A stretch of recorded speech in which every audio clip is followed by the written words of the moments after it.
Salam merhamat oğullar. Eri dilleşler, kadırdan tomuşasılar. Öňüňe bereket, ömrüňe bereket. Kynançakda tehniki sebäplerden gijagarlyk, gijagalmaly bolmasa risk bunki myhmanymyz öňünden taýýardy. Hemme zat taýýardy. Kynançakda soňky döwürlerde esasanam risk bilen bilelikde Türkmenistanyň ýakyn taryhynyň tümlüklerine şem yakıp, çıra tutup, hakikatları dünya köpçülüğüne yetirmeye sığınışýas. Şol sebäpli gaty köp hüjümler, gaty köp büyükdenşikler, gaty köp çäklendirmelere sığınançyklar. Bu topar sığınançyk edilýär gepin tümlükleri. Şoň üçin aýyplaşman tehniki täwirlikleri biz ýeňip geçip, ondan ýene-de sizin mawy ekranlaryňyzda hakikaty sizlere ýetirmäge dowam ederiz.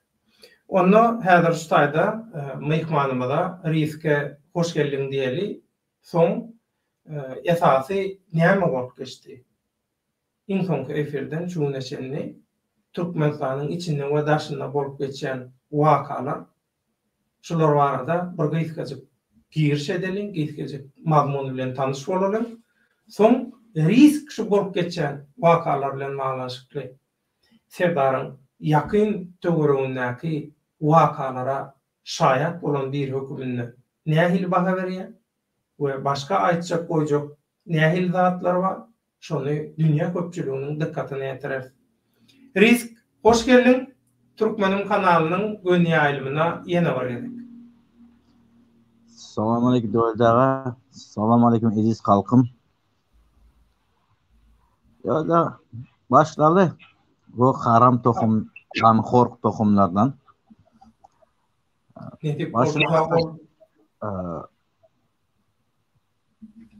Başını başladı. Soňky döwürlerde nämeler bolup geçdi? Gaty täsin zatlar bolup geçdi. Ýöne halk üçin, ýöne watandaşlar üçin. Aslında ýanglanma diýil sesini ýapýan risk, soň sen garaýşyň boljak. Aslında ýadyňyza düşýän bolsa, Türkmenim kanalyny özgiderli ýagdaýda seredýän, ýazarlayan, tomoşa edýän watandaşlarymyz bilýär. Näme üçin Türkmenistanyna oğlum kanuny bolmayan hökümeti, häkimeti ogurlan Haramdag Berdimuhammedow näme üçin hogul hara gyssaly şular ýalaky yalanjykdan bir saýlaw edip tagta Serdary geçirmek isleýär. Näme şuň sebäpleri näme bolup biler diýip biz şonu käbir maglumatlaryň ujundan aýdyp goýduk. Şonu aýdamyzda käbir adamlar ýok, ozal oraya bolup bilmezler da diýip hayran galdy. Ýöne köp adam hayran galdy, köpçülik hayran galdy. Ýöne bu mümkin risk we risk ýaly. Şol Serdar haramda, haram tohum, gan horluň töwereklerine bolun, şolaryň etmişlerine, jenaýatlaryna şaýat bolun, görün eşden. Watandaşlaryň berýän maglumatlaryny biz dünýä köpçüligine ýetirip başlandyrdan soň şol olar ýalat bolarmy diýen, şoňa geň alýan, bolup bilmez öýdýän adamlaryň köpüsiniň Hudaýa şükür garaýşy pikiri üýtgedi. Olaryň hakikatyň tarapyna ýeklen edip başladylar. Indi şu taýda bir zady belläp geçmeli. Biz şol Serdary 3-nji diktatorlyk tagyna oturjak bolanlaryna gyssaly ýagdaýda muň näme üçin şey edilýänini biz şoňa şeýle düşünürpdik. Has geniş we jitmejik düşünürpdik. Ýöne şol düşünürşi häzir gysgaça mazmun şoň gysgaça mazmuny häzir size ýatlatjak bolýan olam şeýle. Haram tohumyň arasynda, yegenler bilen Serdaryň arasynda umuman şu häkimeti paýlaşýan, şu Haramdag Berdimuhammedowyň häkimetinden peýdalanýan öz tohumynyň, howslarlarynyň arasynda bular milliardlar burup otyrdy. Türkmen halkyny taaladylar. Türkmenistan döwletini taaladylar. Ne riskin aýdyşýaly, riskin aýdýanlatlary bolup geçen, bolup duran ilgençliklerin intek müňden biri däl. Bir deňizde okeanna bir damja däl. İntekat ilgenç zatlar bar. Ýazýarlar, soraýarlar, näme üçin aýdanlar? Köpçülük taýýar däl muny biz aýdanymyz bilen köpçülük muňa psikolog ýagdaýda da taýýar däl, gulagym taýýar däl, gözüm hiç sanam taýýar. Näme üçin taýýar däl? Şuň sowutnamazdan men size düşündirýän. İnternette aktiv bolan watandaşlarymyň köpüsi daşary ýurtlarda şeýle. Bular näme bilen gyzyklanýarlar? Bolguzy zatlar bilen gyzyklanýarlar. Maskaraçylyklar, gıýbatlar, töhmetler, absurd zatlar, serdara şöhrat, haramladan ýaşylarda ýatacak bolmak. Nirde bir kezzap bolsa şonu tapyp bir syýasy lider ýa bir öňbaşçy ýa şolar ýalyky bir halka ýurda görülýäçek bolmak. Şolar ýalyky absurd zatlar bilen meşgullanýarlar. Daşary ýurtlarda interneti köp bolanýarlar. Yani aktiv bolanýarlar diýmeýin, köp bolanýarlar. Köp wagtyny internetde geçirýärler. Indi bular şeýle bolsa, beýlekiler barada gurrun edip oturmaga gerek emme. Beýlekiler şolar ýalyky erkin internetde şolar üçin bir internet elleterli bolsa, onda näle bolar? Otaýym gel. Ýöne umuman şeýle. Umuman bizim watandaşlarymyz intek jelladyna aşyk. Köpçüligi bizim watandaşlarymyň öz jelladyna aşyk. Edil Umar Hayyamyň aýdyşýaly. Eger diýe jelladyna aşyk bolsa köpçülük diýe, isle azan dinlet, isle de diýe jaň dinlet diýe. Jaň diýenim butxanalarda, haç paralarda bar, tapawdy ýok diýe. O ne dini seljeler, ne imanı seljeler, ne hakkı seljeler, ne yalanı, haramy, halaly seljeler. Edil şolar ýalyky. Inni ýöne gaýtalap soraýanlar barda, näme üçin şu zatlary, şu hakykatlary awa hemmesini aýdamyz. Taýýar däl aýdarýar. Öňüňiz taýýardy. Onuň beýlekileri barada gurulmam ýok. Köp zady özüňizden gördüňiz. Özüňizden şaýat boldunuz. Aýdasyňyz gelen o hakykat üçin. Hakykat üçin. Hakikaty ýaýratýan kanaly begini bileňiz o. Balaňyza doldurup, gorkuňyzdan. Şunça video, şunça hakykatlar aýdyldy. Aşaňa hiç tat ýaza bileňiz o. Rejim daşary ýurtlardan öz bäkbidini gorajak bolýar.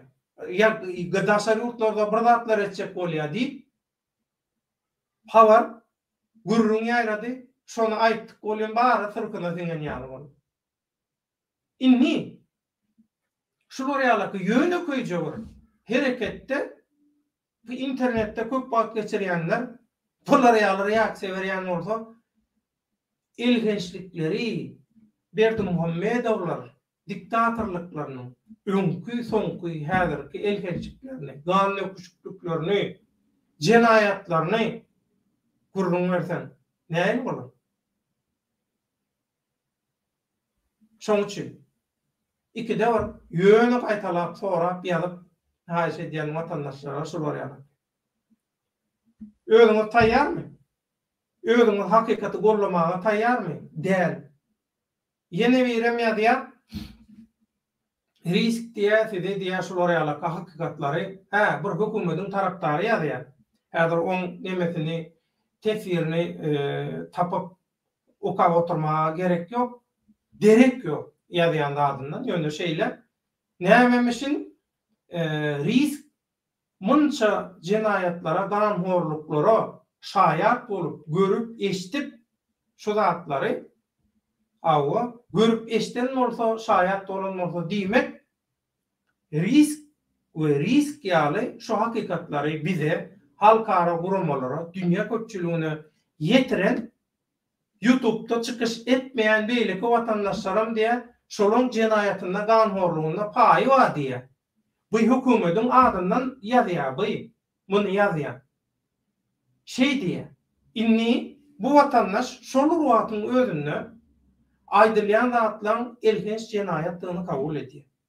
Ganhorluklardygyny kabul edýär. Ondan bular diye şol zatlar bilýän bolsa diýmek bulardan goşandy var diye.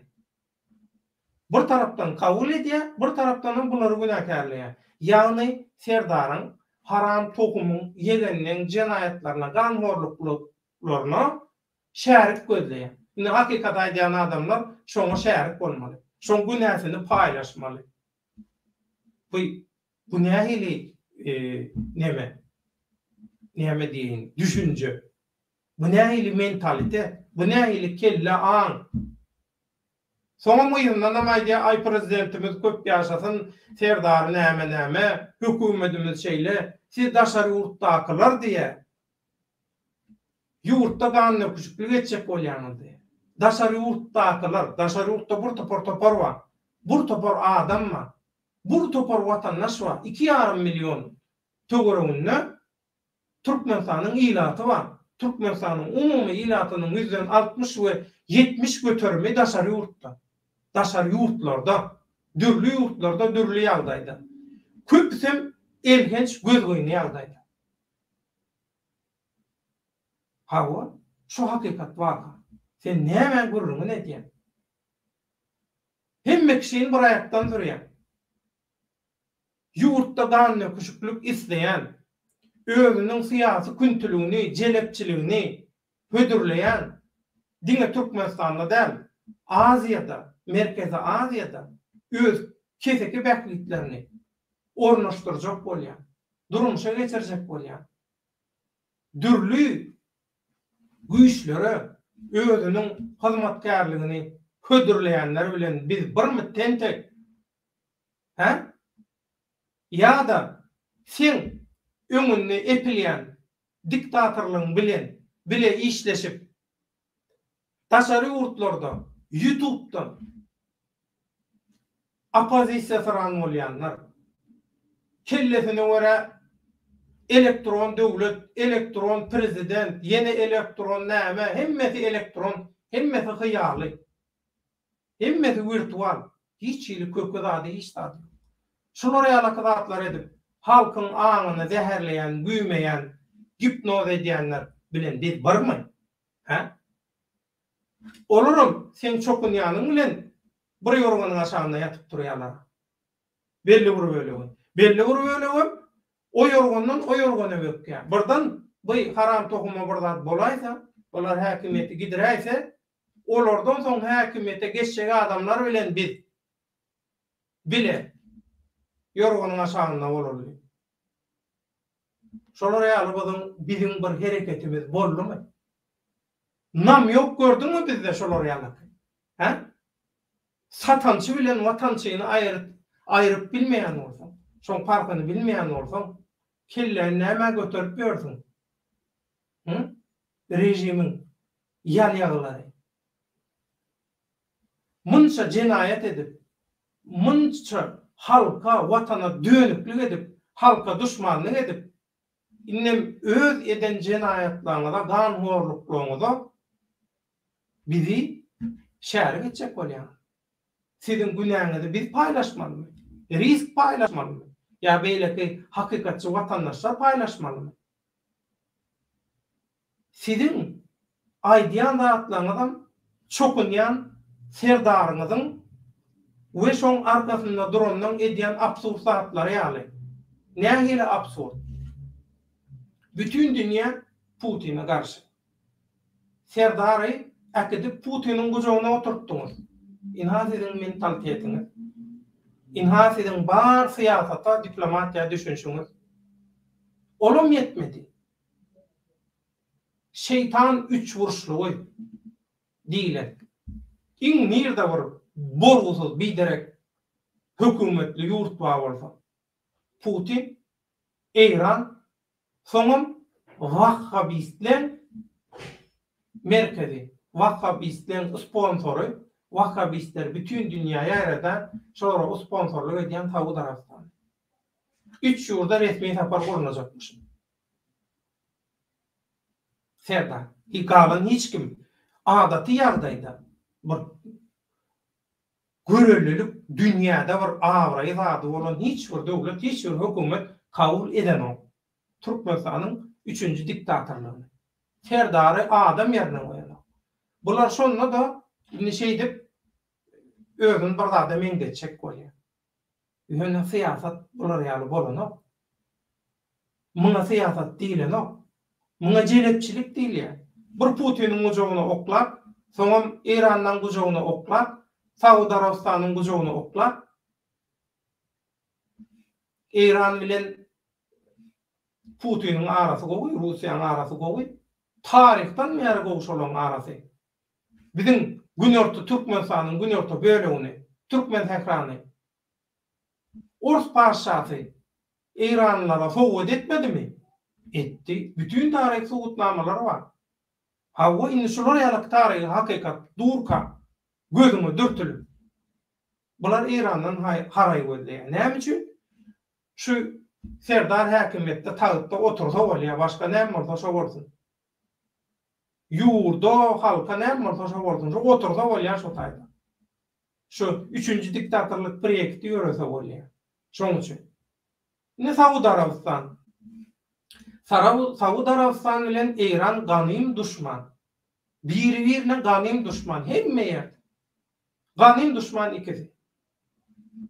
Ama sen haray gözleyen, sen özüne arka gözleyen yumurtluğun şeyler. Ama inisinin Serdar Süplüğü dünya kabul ettirecek bolşunuzun Türkmenistan'daki 3. diktatörlüğü kabul ettirecek bolşunuz ne hemen diye biliyorsunuz mu? Sizin o Putin kakanız Peter'da bir yığınak geçirdi. Peter'da yığınak geçirdi. Şu yığınak geçirenler kimleri çağırdı? Avrupa yurtlarından, gün matar yurtlarından ya da umuman dünyada hem siyaseti, medeniyeti, devleti dolandırışı, halkına kömek edişi, iyiye çıkışı bilen görüllü olan devletlerden hiç kim varmadı. Olan yerlerini kim doldurdu? Kim doldurdu? Talibanlar bilen doldurdular. Ondan sonra açıklama verdiler. Rusya Taliban tarafından Merkezi Asya yurtlarına hub avanmayacaktığını diye. Taliban hareketi Merkezi Asya devletlerine hub salmayar deyip prezidentin yürütü vekili, Putin'in yürütü vekili Rusya Federasyası'nın Dışişleri İşler Ministerliği'nin 2. Asya Departamentinin başlığı Zamir Kabulov'un aydan sözlerini RIA Novosti halk köpçülüğüne getirdi. Kabulov'un hasaplayışına göre talipler yani Talibanlar Özbekistan ve Türkmenistan bilen öňden bäri gowy bir ýorwanyň aşagyny Türkmenistan bilen Türkmenistandaky diktatörlük bilen Niýazow döwründe de şeýle ýöne Haramda Berdimuhammedow döwründe baryp ýetjek derejede ýetdi. Taliban bilen gatnaşyklar. Bu Merkezi Asya hakykatdan hem höküm salyan İslam döwleti tarapdarlaryna garşy söwüşýärlermişin. Awa. Bular inni şo Daesh diýilýän İslam döwleti tarapdarlaryna, awzalaryna garşy görüşýärlermişin. O Talibanyň akça jüýje boldy. Şular ýaly. Şeýle de Rusya Federasyasınyň Dışişleri İşler Ministerliğiniň ýürütü wekilleriniň bellemegine göre Rusya Taliban hükümetini ikrar etmek meselesinde başka yurtlara seretmez diye. Başka yurtlar görerli almaz, öz kellesine göre, öz bilişine göre hareket eder diye. Şolur vakitte Rusya Federasyası'nda Taliban hareketi kanunu, konstitusya esası kanun taydan gadagan ve terör toparu hasaplanıyor. Bunlar ne edip görülür? Bunlar ne edip görülür Talibanlar? Kanun anha, bir tarafta kanun bolýa Türkmenistan'da kanunundan yok. Rusya'da da mı yok? İnha şolara ýalyk bolan bar bolup bilişi. Ýygna adam gelmän soň şolara ýalyk. Inni biz esasy temaga geçýär. Esasy tema Serdar Berdimuhammedow Kakasynyň aýarlygyny, Gülnawaty, ýagny Gygylkaç uramasynyň başlygy wezipesini ýerine ýetirýän aýarlygyny Gülnawaty wezipesinden aýyrdy Serdar. Biz aýdypdyk, bu haram tohum biri-biriniň gyrmaga başlaýar. Biri-biriniň arasynda tagyt uruşy, göreşi, çekeleşigi başlady. Şoň üçin Berdimuhammedowyň saglyk ýagdaýy ögürlükli däl. Daşary ýurtlarda alınıp barlayan syýasy işlerem gaty erbet täzir edip başlady. Hakykatdanam daşary ýurtlardaky hakykatyň tarapdary Türkmenistanyna adalet etleýän watandaşlar gorkman başlady. Gorkuny ýeňdi. YouTube'da çıkış etmek diýmek hemme zadyň görkezjisi däl. Kameralar arkasynda hakyky işler edilipdir. Wagty gelende görersiňiz. Şonda gören wagtyňyz biziň aýdýan sözlerimiziň hemmesi aňyrýany bilen subut ediler. Inni Berdimuhammedowlaryň maşgala çaknaşygy. Prezident Gyzyl Ýarama jemgyýetiniň başlygy bolan daýrasyny wezipesinden boşatdy. Azatlyk radiosynyň we Türkmen News neşriniň habaryna görä, Prezident Serdar Berdimuhammedow Milli Gyzyl Ýarama jemgyýetiniň baş ýolbaşçysy bolan daýrasy Gülnawat Rejebowany wezipesinden boşatdy. Guramanyň başlygy Maral Açylowa boldy diýär. Olaryň maglumatlaryna görä, bu aprel aýynda Kiçi Berdimuhammedow prezidentlige kasam kabul edenden soň boldy. Habarlara görä, ol kakasy ýaly garnaşlaryna hoş niyetli däl. Kakasy garra şagal güýçden gaçandan soň, gurupdan gaçandan soň beýleki şagallar häkimet üçin agy durmaga, diýişlemäge, hüjüm etmäge başladylar. Indi Serdar öz tagtyny gorajak bolýar. Serdaryň öz tagtyny goramak üçin garşydaşlaryny ýok etmeli. Serdaryň garşydaşlary kim? Türkmenistanda. Türkmenistanda Niýazowa garşy biläjek güýçler zatlar bady. Haramda Berdimuhammedow döwründe düýünden arasalany ýok edildi. Diňe prezidentiň kürsüsini eýeleýän watandaşa garşy biljek, şoňa alternatif bolup biljek kim? Öz maşgalarynyň arasyndaky çakdan aşa baýanlar. Haramzada tohumun içine çakdan aşa baýap, onça gan döküp, göz ýaşy döküp, adam öldürüp, jenayet edip, mesliğine çıdaman, inni näme etsem, has beter netsem, onu etmek üçin näme etmeli? Şagal mesliği dowam etdirmek üçin häkimete ýelemeli, häkimete sözüň geçirmeli. Bular ogul baştan, kiçilikden Serdary halamayan dostlarlar, garnaşlar. Berdimuhammedow haramda Berdimuhammedow öz ýzyny, guyrugyny halat etmek üçin ogluny goýdy. Öňden näri dowam edip gelýän çakdaşyk inni şagallar bir-birine gyrlaýan bolsa öň häzir agyzyp başladylar. Serdaram tağı tuğrunaky özara uruşun bir netijesini görkezdi. Inni Serdara agdurýan beýleki şagallar durur öýdýän. Hiç tat diýmem.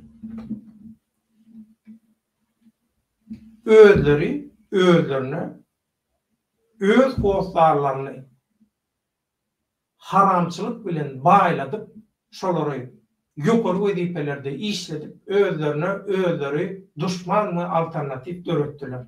Berdimuhammedow. Azatlygyň ýalmagyna görä prezidentin daýzasyny wezipesinden boşatmagynyň sebäbi ol doganogluny we kürsüsini terk eden daýzasynyň giýewsi Şamrat Rejebowy halamaýar. Serdar halamy. Yer gelende bellesek. Bu habar Türkmenistanyň Kronikasy neşrine çap edilen habar. Biz Anamdar Çeşme hökümünde Türkmenistanyň Kronikasy neşrini kabul edýär. Şo taýda näme ýazylan bolsa, şonu size okap berýär. Yer gelende bellesek, Türkmenistanyň Kronikasynyň geçen ýylyň ahyrlaryna we şu ýylyň başlaryna çap eden analizlerine Kiçi Berdimuhammedowyň, ýagny Serdar Berdimuhammedowyň dogurlanylanlary Şamrat we Hacymrat Rejebowlary halamaýanlygy we köklü tüccar bay dogunoglanlarynyň özüne uluq hasaplaýanyny jikmejik belläpdik. Hasaplaýanyny jikmejik belläpdik diýe apreliň başlarynda Türkmenistanyň Kronikasynyň iki çeşmesiniň beren maglumatyna görä täze prezident garnaşlaryny ýydarlamaga başlady. Olary batyş edip başlady. Emma maglumatlardaky käbir jikmejik zatlary biri-birine çapraz çatak gelýärdi. Bu şu sebäpli şonda redaksiýa, ýani Türkmenistanyň Kronikasy redaksiýasy maglumatlar çap etmekden saklandy. Emma häzir bu faktlary iki neşriň çeşmeleri tasdiklandan soň biz özümizde bar bolan goşmaça maglumatlary çap edýäris diýe. Türkmenistanyň Kronikasy. Bellesek azatlyň maglumatlaryna görä döwlet wa 20-nji aprelde kürsüsini terk edipdir. Ýani döwlet we diýany Gülnawat. Türkmenistanyň Kronikasynyň çeşmeleri bu wakanyň has öňürek boranyny ýazýarlar. Biz çeşmelerimiziň howpsuzlygyny göz öňünde tutup, maglumatlaryň alınan anyk gününü görkezmekden saklanýar diýär Türkmenistanyň Kronikasy. Hacymrat we Şamrat Rejebowlar prezidentiň doganoglanlary prezidentlik saýlawlaryndan soň ýurdy gysgaly terk etdiler we apreliň başlaryna çenli Dubaýda galdylar. Mälim bolşary olaryň Türkmenistanda kazaplary we telekeçilik guruluşlary doňduruldy. Şol wagtda olaryň Aşgabatdaky söwda merkezleri we restoranlary işleýär. Şonda Türkmenistanyň Gyzyl Ýarma jemgyýetiniň başlygy Gülnawat 60 milyon çemeti manady. Döwlet kursundan 17,10 milyon dollar. Gara bazaryndan 3 milyon dollar. Döwlet büdjetine ýyzyna bermek talap edildi. Gülnawatdan talap edýärler. Şol pul döwlet tarapyndan gurumany maliýeleşdirmek üçin geçirilipdi. We soň olar Gülnawat bilen ilteşikli araçylara degişli näwelli şirketleriň firmalaryň hasaplaryna ýatyrylypdy. Oňa jemgyýetiň maliýe we material serişdelerini bir kanun ulanan arada jenaýet işi bilen haýwat atyldy. Şol sanna jemgyýetiň garamagynaky 3 sany KAMAZ kysymly awtoglu Gülnawatyň äriniň firmalaryna işledilýär. Mundan başga da onuň gyzynyň Dubaýda söwda merkezi we restorany bar. Olary açmak we maliýeleşdirmek üçin jemgyýetiň pullary ulanyldy diýär. Şol wagt Gülnawatyň wezipesini terk etmezligini we oňa garşy jenaýet işiniň gozbolmazlygyny ejesi prezidentiň bolsa enesi, ýagny Serdaryň enesi Haramda Berdimuhammedowyň ejesi töwella edip durupdy. Gülnawatyň, Hacymratyň we Şamratyň küçtüni bermek Serdaryň teklibi. Kiçi Berdimuhammedowyň huwa tyrlanýşyça olaryň ellerindäki ummasyz maliýe ferişdeleri, ýokary derejeli emellarlar bilen şol sanyna güç edaralarynyňky gatnaşyklaryny, telekeçilik bäkbetlerini oňa garşy ulanmaklary we ýurtdaky durnuklugy bozmaklary ähtimal, ýagny Serdary tarapyndan anfatlyk bilen aýryp bilerler. Mundan Türkmenistanyň Hronikasynyň habarçylary Gyzyl Ýarma jemgyýeti barada bir näçe maglumatlar beripdi. Anha Gurama barada käbir gyzykly faktlar. 2021-nji ýylyň güýdünde büdjet işgärleriniň we studentleriň haklaryndan bir ay 15 manat tutulupdy we jemgyýetiň hasabyna geçirilipdi. Onuň näme üçin ýyňlanýany adamlara aýdylmady we bu barada ogulan habar berilmedi. 2020-nji ýylyň awgustunda ma'lum bolmagyna görä, Mar vilayatynyň Bayramalydaky ýağ zawody 3 ýylyň dowamynda her 6 aýdan 180 tonna paýta, ýagny mutuny jemgyýete ýollapdy. Gurama 2021-nji ýylyň mukaddes Ramazan aýyna maýyplara sowgatlar toplumyny paýlamagy togtatdy. Gurama 2020-nji ýylyň 8 martda maýyp zenanlara sowgatlar bermegini ýatyrypdy. Kada boýunça olar et kemsüýjü kökü önümlerinden şeýlede vitaminler we däri dermanlardan ibaratdy. 2019-njy ýylyň güýünde Türkmenistanyň Hronikasyna belli bolmagyna görä, Türkmenistanyň we Özbegistanyň arasynda uly ýük autoulawlary gatnapdyr. Olar bilen bilelikde resmi namalarda goşadyrnyň içinde barlamak gadagan ýen bellik we Gülnawadyň golu bar ekeni. Inha haramda Berdimuhammedowyň haram tohumynyň talançylyklary, jenayatlary eden etdilikleri. Diňe bir aýdýasmy? Ýok. Bizden başga hakykatları ýetirýänler, ýaýradýanlar köp, Hudaýa şükür. Öwrü köp bolsun. Inni häzir tomoşaçylarymyz bilen salamlaşyp söz nowatyny riske bermekçi. Kelam. Salamu aleyküm mehruman vatandaşlar diye. Salam kelam. Ömrüňiz ok bolsun. Osman paşalygyň köp ýyl öz güýjüni saklan. Şondan nesilleri öz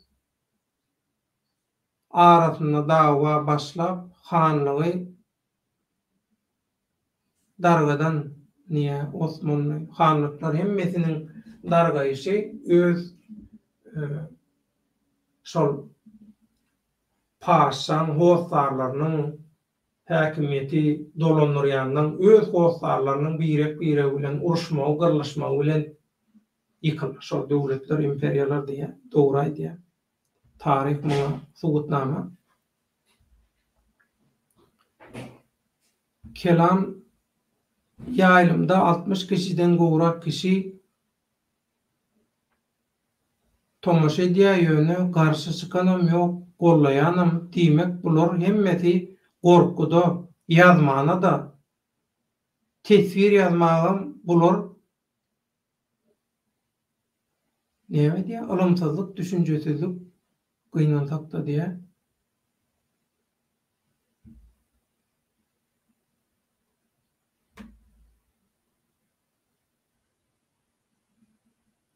Kelam döwletagy hiç galyan her ýaýlymda diýär.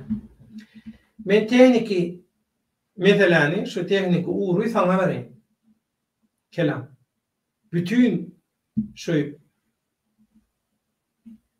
programmalan dağıtlan hemminin açarını sana bereyim. Gel. efire taýýarlanjak bol nähili gökdöşükler bilen, nähili hüjümler bilen, nähili päsgerçilikler bilen yüzüýüz bolýar. Biz efire başlamyzda risk şaýat we beýleki köp şaýat eňinleşlerimiz bar. Biz söwüşüp galanyp ondan başlaýar. Virtualny söwüşüp. Ýöne biz Türklerin aýdyşy ýaly elimiz bolmasa sallap nemedimiz o. Hemme zat aýdyp bolma turamyz o. Aýtmaga da gerekkä. Şoň üçin Alparslan salamu aleykum diye salam. Ağam Umut diye salam. Alparslan Umut. Oğul Roma salam diye salam.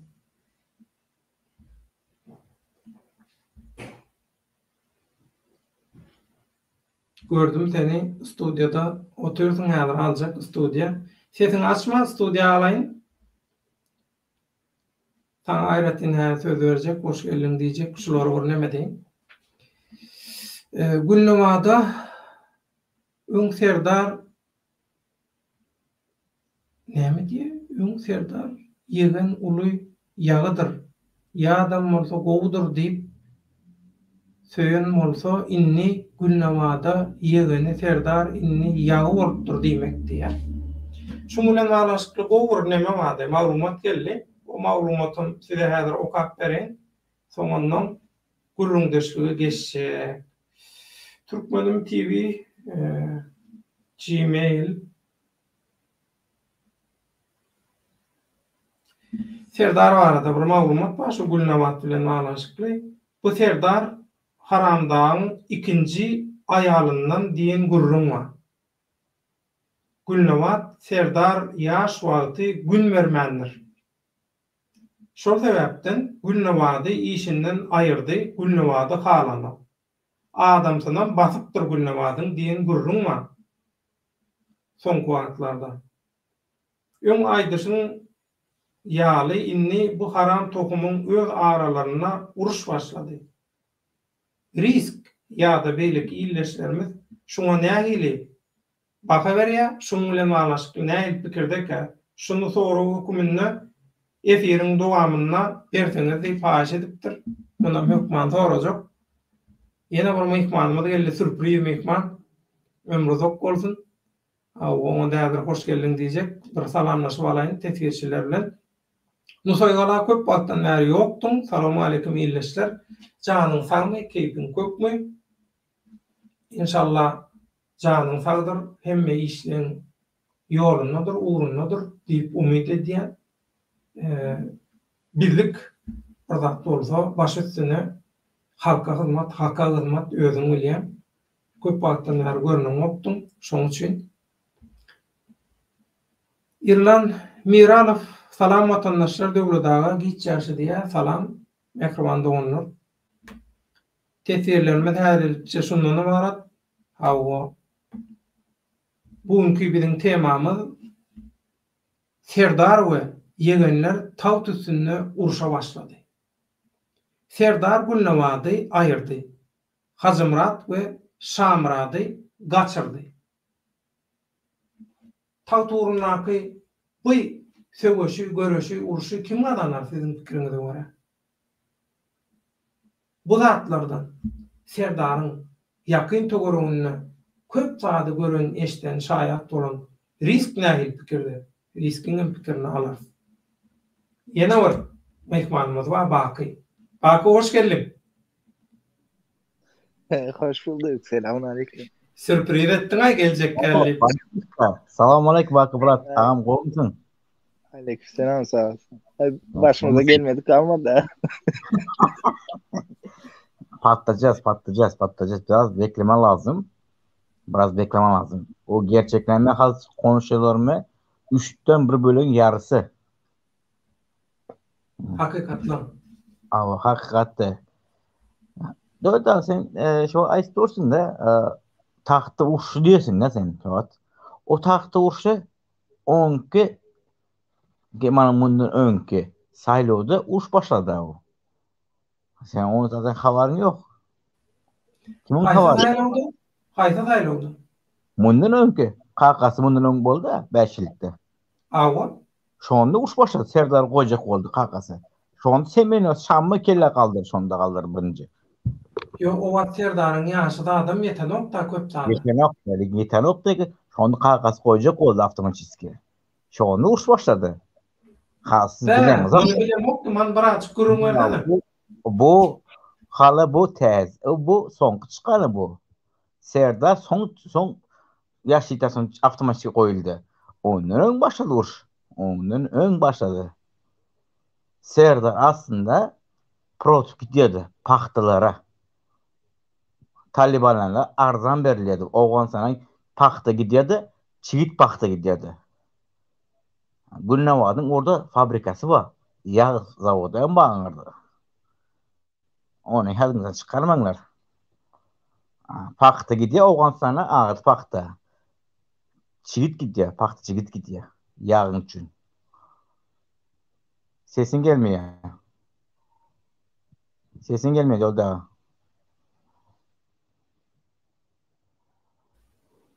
Gülnawadyň nerede diýen nemesi bar? Zawody. Awganistanda. Oy, bular Awganistana göçüp duranmy? Awganistana komple. Awganlary görse Hudasyny görenäk bular. Mesela açyk gurlaýyn. Hudasyny görenäk Awganlary görse. Paxta gidýärdi, agy paxta gidýärdi. Çigit gidýärdi. Men özüm kensin, men sana aýdyn sana %80 men rastlamoş gitdim orada. Men bilýän wagtlary. Günnamada çoğal aýtdylar. %80'nin gümrükden geçirilmegine işledin. Hawa. Rastam ben de karar bulşadym. Owanyň elinde. Öňünden aýdanda şu neme bolup biler.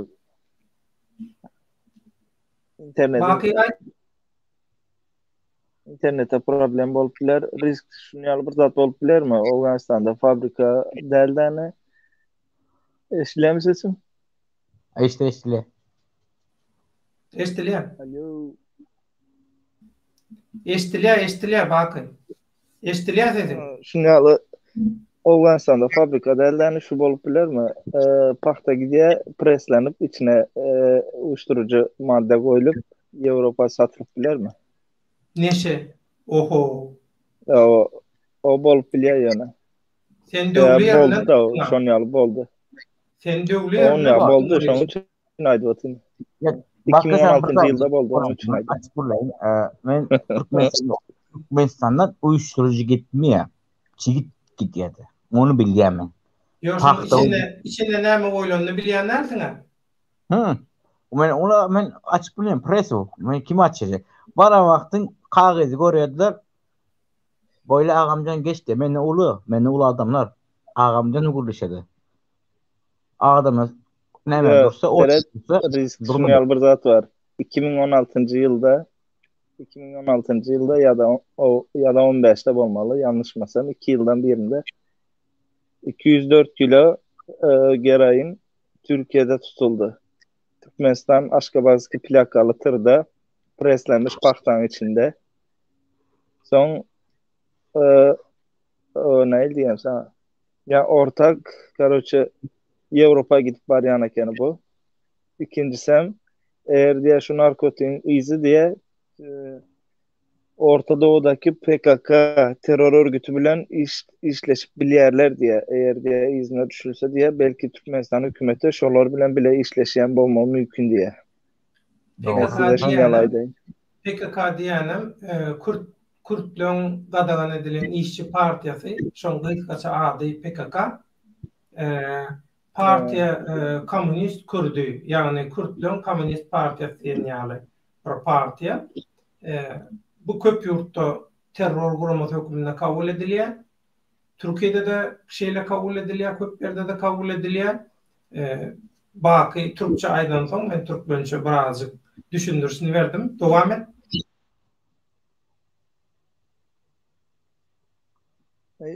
Şu prosto riskin nemesine de bilmedim, belki vardır riskin ama aýdyşy doğrudur. Yani men öz bildiğimi aýdyp geçelim dedim de. Bula da aslında öňden başlady bu gurşy öňden. Öňkü sayloda başlady. Bu sayloda öňkü sayloda, mundan öňkü sayloda uruş başlady. Başyny kelle kaldyrana birinji şamma kaldyrdy. Şamma kaldyrdy birinji. Näme üçin bu prezident bolýar? Näme sebäpden? İşte öňden bu soňky urşy bular. Soň şu wagt diýerler, şu wagt öne işden ýerde munça pul bermene, munça näme etmene öyle pul sumonaydı. Onun kaç nämesini aldı. Özleri kol çekti. Kakası kol çekti şu zatlar pullar almak için. Öz kakası kol çekti. Kakasının koşsun ortasına. Kakası kol çekti. Kakasından kolundan başka şey et bilmedi bular. Dermanlar. Daha şu ozda. Näme bir zat şeyiňende 12 akoşka apteka var. 12 akoşka. Kiminki? Günnewagynki. Daha şu 33 12 akoşka adı var aptekanın. 12 sen akoşka sen var. Gece gündüz 7-24 saat işliyor orada. Günnewagynki derman ponjonki. Endi şu at çıkartdı Serdar. Bilýän Serdar şamy o görmüyor. Günnewatdan Serdar'ın gecesi arası qowdal. O görmüyor Serdar'ın gecesi Günnewaty. Onu bilýän men. Mesela olan içinde kendi yurdum ben. Şeyde nämede dağçılar var bular. Serdar Haramdan ikinci ayarlanan mı? Ona men toşun bilmeyen. Ona toşun bilmeyen. Şu beýleki Pökgüce Serdar'ın oğlu däl. Ona bilýän men. %100 bilýän. Serdar'ın ağası bolmana. Birsan. Olam narkoman. Ölüp gitdi. Şoňa diýen, ha, Pökgüce. Owa. Şu Pökgüce. Owa. Serdar'ın oğlu däl o. Bu Serdar'ın oğlu däl. Onda şeyle diýende reis. Onda bu häkimet uğrunaky görüş Berdimuhammedowyň arasynda. Şol Niýazow öldürilenden soň ikinci prezidenti üçin başlady diýen.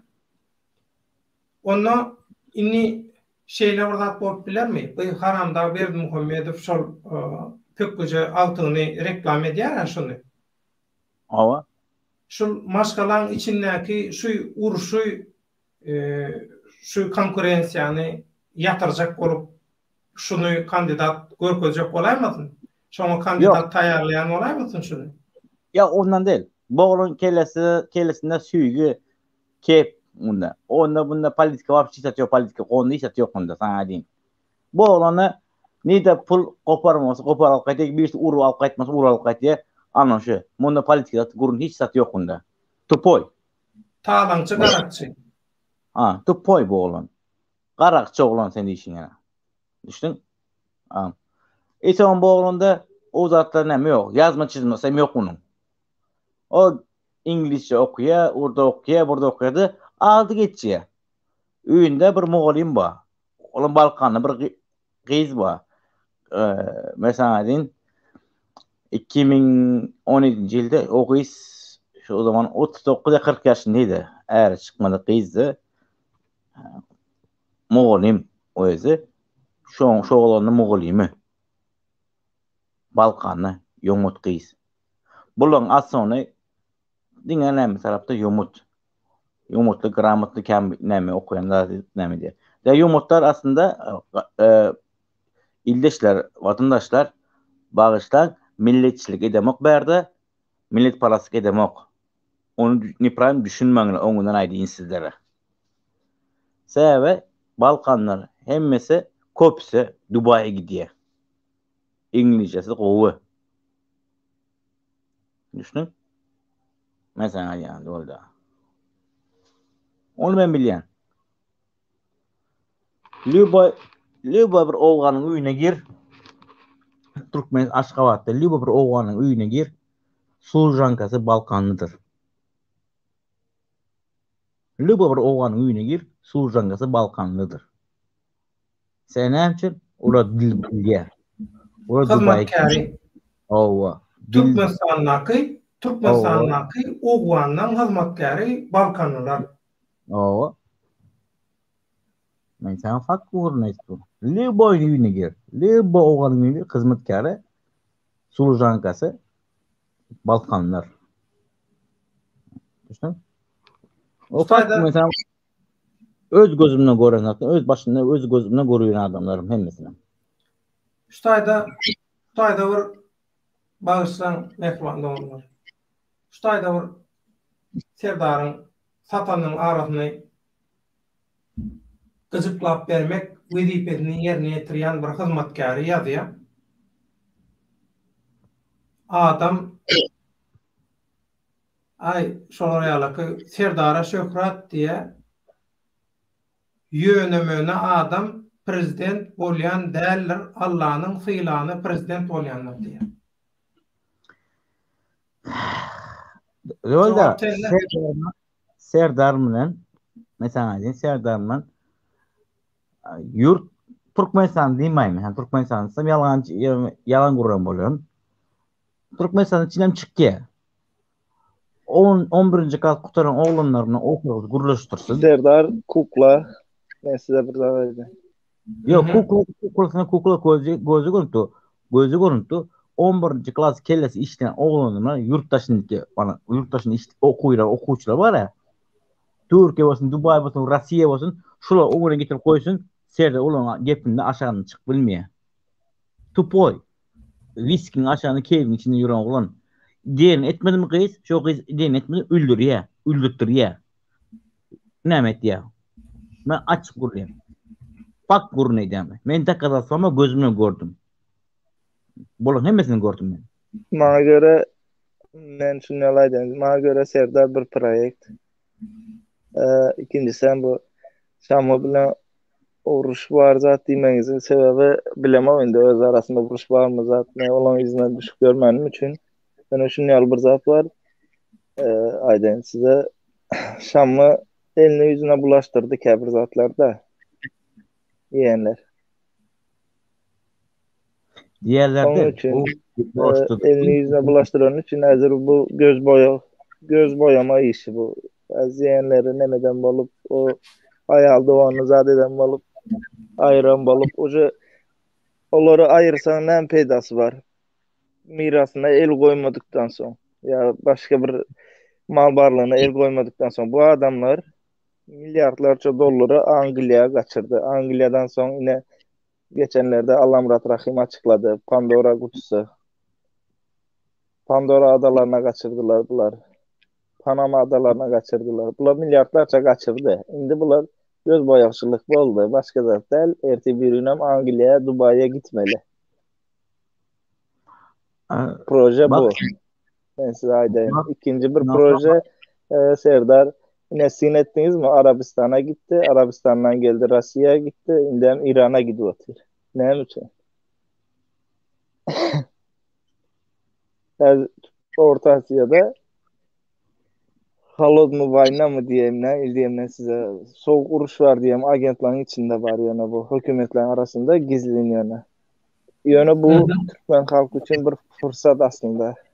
Kellerini işledik, kovurnemek bilsek hazır bizim etmeli işimiz internette dünya medya nemesini ne diyeyim propaganda etmeli. İnternetin üstü bilen. Hükümeti propaganda etmeli. Söylenen için diyen de hazır Türkiye verdi özünü Orta Asya'dan daşlaşan ýaly bolup otur. Söylenen için diyen de Türkiye iki taraf bilen operasyon gidiyor. Bir Grecia, ikinci Grecia bilen operasyon yok. Ona gapın ağzında olan ikincisi Suriye'de. Onun için Türkiye ünüsünü otaya berip bilen Orta Asya. Yani hazır berde en köp Türkmen Türkiye'de bolan için Türkiye'deki Türkmenler hazır konkret hükümeti propaganda eden ýagdaýynda Türkiye hükümeti goldaw berjekdir.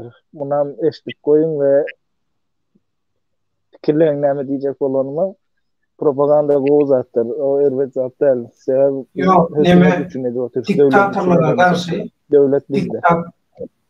Şunu aýsaýla delile. Diktatorlara karşı hakiki görüşü çıkan walty Türkiye'deki Türkmenistanlılar diýmek, Türkiye'deki häzirki hökümetim şolary gollar diktatorlara garşy diýen şeyler. Hökümetin propagandasy diýen soň men düşünmedim bu Uje geli. bulan sin edip görün. Näle? Hökümetin propagandasyny diýen bolan men şoňa düşünmedim. Yo, Diktatorlara hökümete garşy. karşı diýdim. Hökümete karşı diýdim. Boldy. Owan Hökümete karşı biram hazır Türkiye şulan gözdağı bermene başladı. Türkiye gözdağı bermeye başladı. Sineden bolsanız o listedeki o kebri olan yüzleri deport etmekten vazgeçti. Şu meselen bayramın dersiniz. Ama meselen bayramın deport kararını yatırdılar. Bayram Allah aleyhim. Şonu misal verip bilersiniz. Bayram Allah aleyhim aradaki deport kararını yatırdılar. Goloyda suut bolly, şol suutda Bayram Allah aleyhim Türkiye'den deport edilme aradaki kararı suut doğruluğuna yatırdı, düýüp götür yatırdı.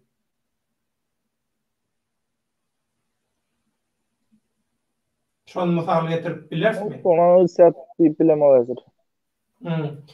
Türkmenistan'ın Türkmen Helsinki Bayram Allah'ın özü okey onaylamadığı için ıssat bileme hazırlıkçı. Nämet men soň?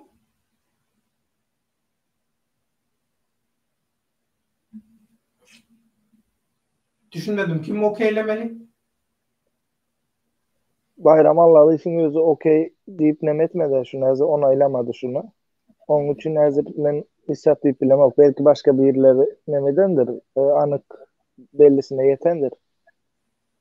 Ben hazırlıkça ıssat bileme yani o uğratmak Türkiye uğratacağını düşünemek. Türkmen Helsinki fondu şoňylan barlaşyk maglumat berdi. Şol maglumatdan soň Türkmenistanyň kronikasy neşri çap etdi, ýaýratdy.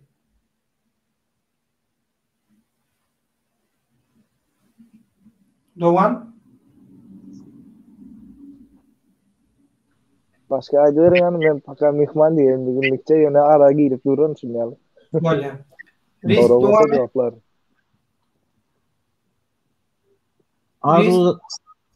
Arzu Daçan'ı ne için yıktılar biliyor musun? Gölde. Arzu Daçan. Arzu Daça vardı. Aşkavat'ta Arzu diyen bir Daça var. Onu yıktılar. Ne yıktılar? Ne biliyor musun? Türkmenistan'da bir oğlan vardı. Adam vardı. Çilim taşıyan biznesmen. Onun skalatı vardı. Olağan bir skalatı vardı.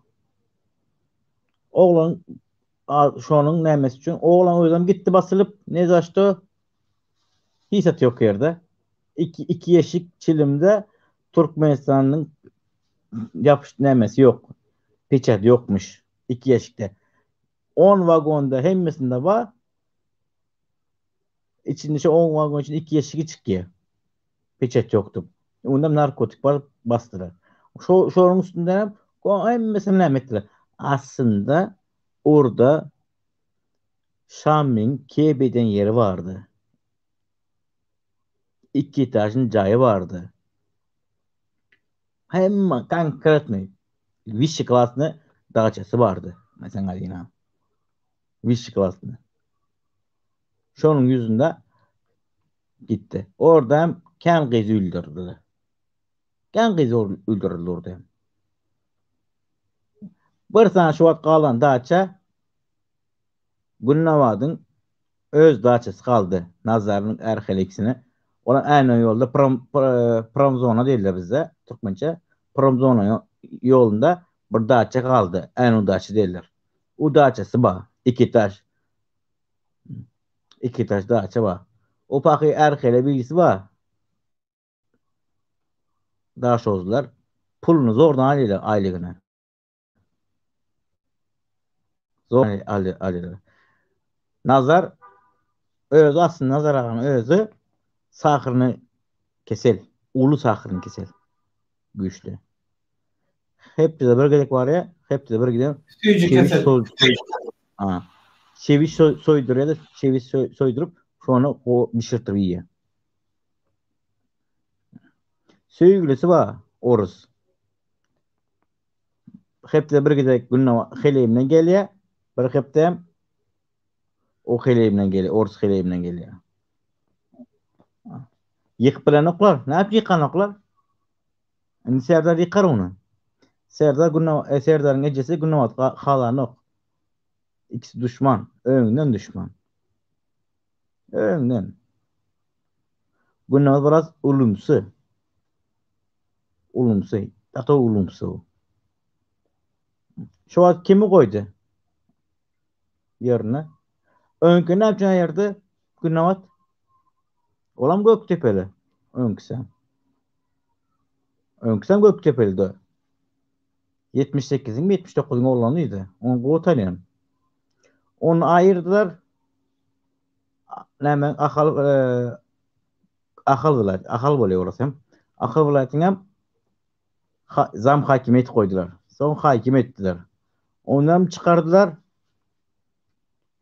Ahalın demiryol nemesinin başlyk et koydular. Oğlana. Oğlandı. Hakimiydi. İyiydi, pul iyiydi. Lekin daşından gelen zatları paylayadı.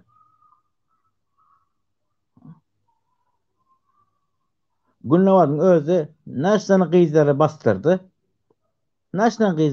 Heleyler bastırdı. O ne yapacak ajanoklar? Ajanok naş sanasını. Näme sebäpden näme üçin bastyrdy? Hemisi doktor olan. O bastırılan doktor. Hemisi doktor gidenler. Vilayetden gitti hemisi. Vilayetten hemisi vilayetten değil. Başta birisi Aşgabat, birisi önemli Akallı. Risk mezene burada soracağız. Sonra Eşleme. Tamam. işler acaba.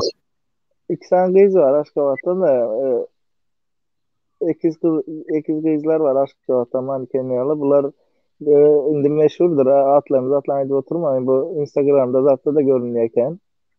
Bunlar dünya Dubai'ye Türkmenistan'dan oradan kızlara gidip satıyorlar diye eşittim ben bunu. Yani bunu yakın bir toçkadan eşittim. Biliyor şu hakkında bu zaten. Sen o kızlar songu çıkan aslanını götüren oğlanı götüren. Yok ben biliyorum. Belki demelerine çebiliyorum. Yeğenlere çebiliyorum. Ben de havarım var.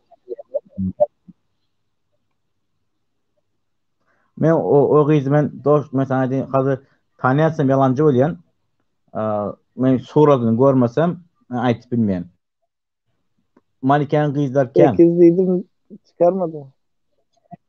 Ekiz kızla Alpil motuyum ben şu an onu. İki yıldan diye. Şol Ekiz Alpil motu. Tensör bir sanlama var. Ekiz kızlar var. Balkanlı. Olar bolşu mümkün. Olar Dubai'ye qatnaya. Altılam getiriyor. Ne ister eşleşime göre yani bu men özlemenden eşleşmiyor eşten toçkaman bol bir toçka şu neme yok mu? Yok. Neme var abi bir ayal var abi güzel şakılı bedelde beylekisi kim o? Boş kaydım çıkan. Her iki prezidentine memnun çıktı sizden ne deyin ölürün zatı da hala ölmediler yani. Cemal Saparova. Aha ana şu baş tutanlığında edilen iş. Ol esasy baş tutunýar koşul. Aha. Şu. Onu eşten zaydindim. Ben bilmedim. Ben düşünüp bilemok bu. Hadi. Dubai'de bir tane otel var. Eşittin mi? Sen Türkmen otel var. Türkmen'in öz ateli var. Olan köşeli oğlan kurdu. Köşeli oğlan. Kimin yegenine ait verecek sana? Hacağın yegeni o. Hacağın prezidentin şoförüydü. Kakasının şoförüydü. Şunun yegeni. İmmünle Türkmen otel var orada. Türkmenistan'da kim var şu ateli var ya. 7-24 saat var şu atel açık.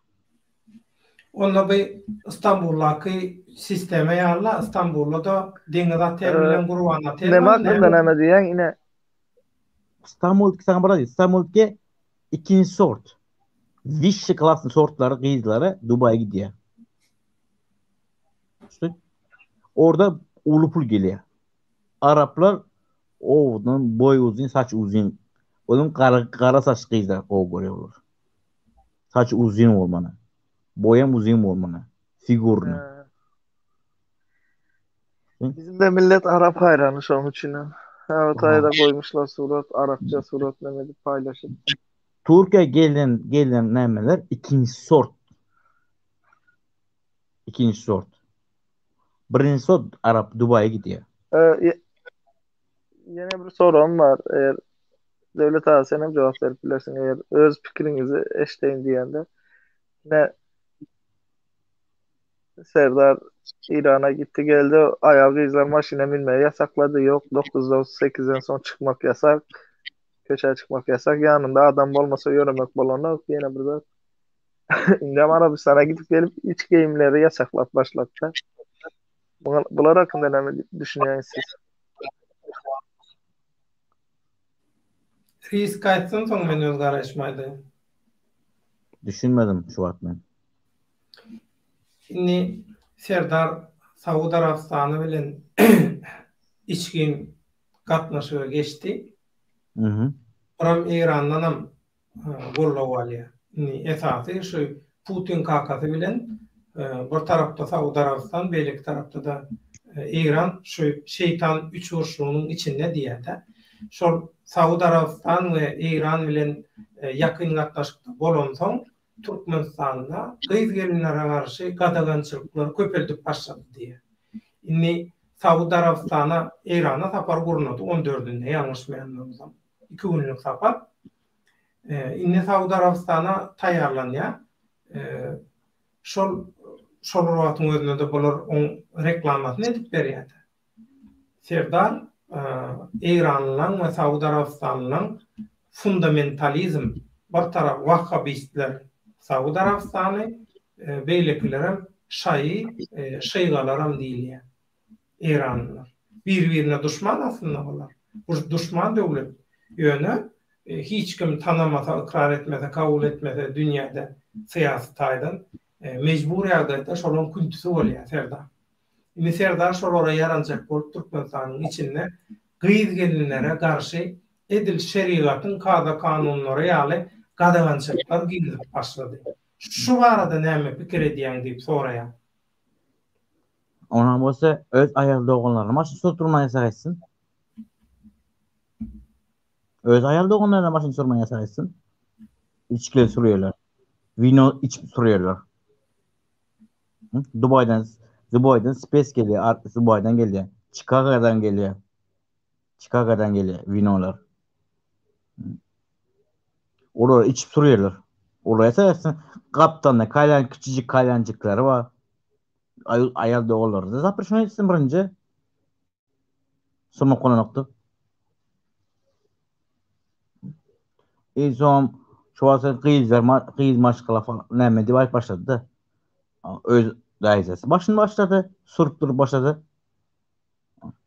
Daizesi. Kıyızları özü gayya gidip prav alıp veriyordu.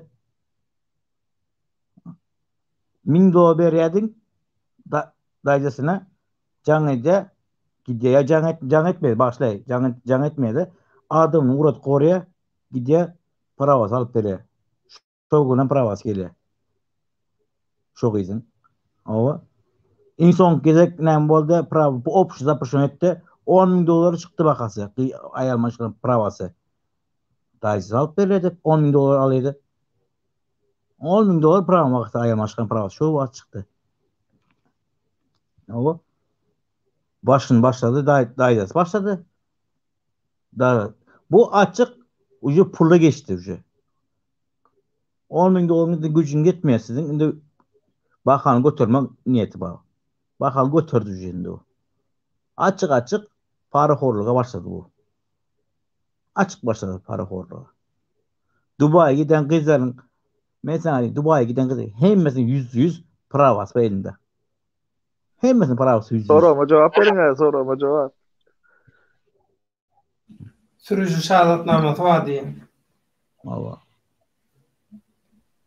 Sürüş Risk. şahadatına problema değil. Onu Türkmenistan'da Tamam. menem alıp veriyordum. Köp ayal alıp verdim de. Men Ya. riske düşünürüm maltym öz düşünjämem şol wagtyň özünde düşünürşi we öz garaýşymy beýan eden ýaly boldum. Ýok yeterlik däliden başgaça aýdyp berenmi? Şu temada görüşüm. Hayda. Haydi yani. Boldy.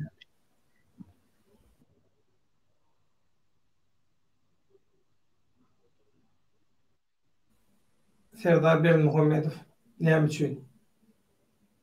Şular ýalaky Türkmenistana gyýyz gelenlere garşy etil şerigatyň talap edýän kadagançylyklar diýen ýaly. Şerigat şunu talap edýär diýil. Reklam edilen kadagançylyklar da aýal gyzlara bar. Degişli aýal gyzlara garşy. Etil şolar ýalaky kadagançylyklary köp giýirdi. Şo kadagançylyklar köp reklam edip başlady. Näme üçin?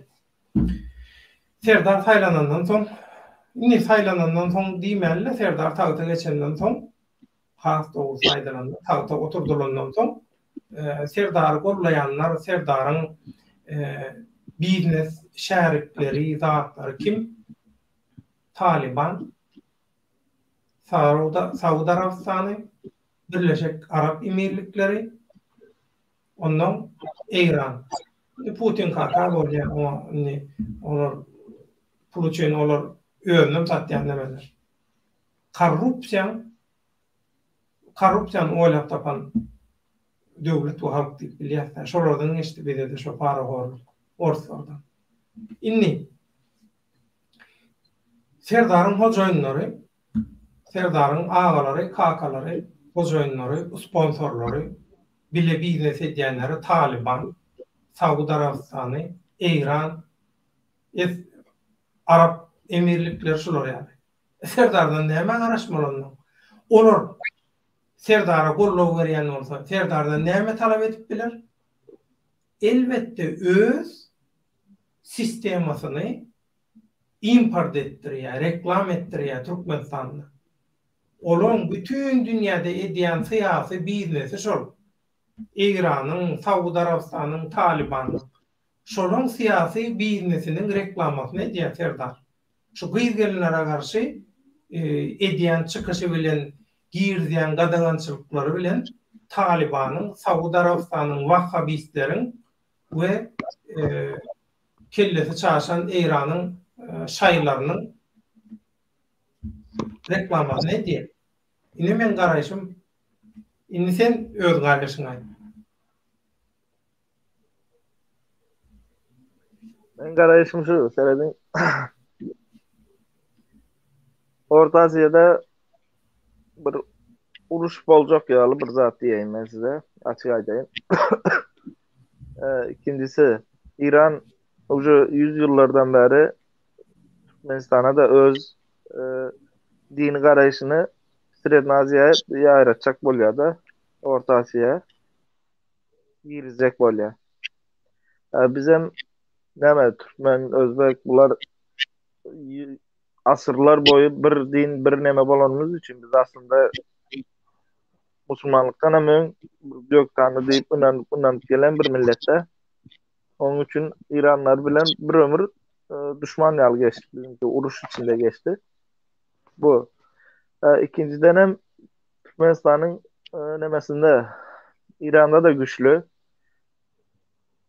Orta Doğu'da da güçlü bu. O yakın gün doğurma diýensi. O taýda da güçlü. Türkmenistan'da da Mar vilayetinde var. Bir san tarikat var. Hazır adı yadından çıkıyor. Dini tarikat.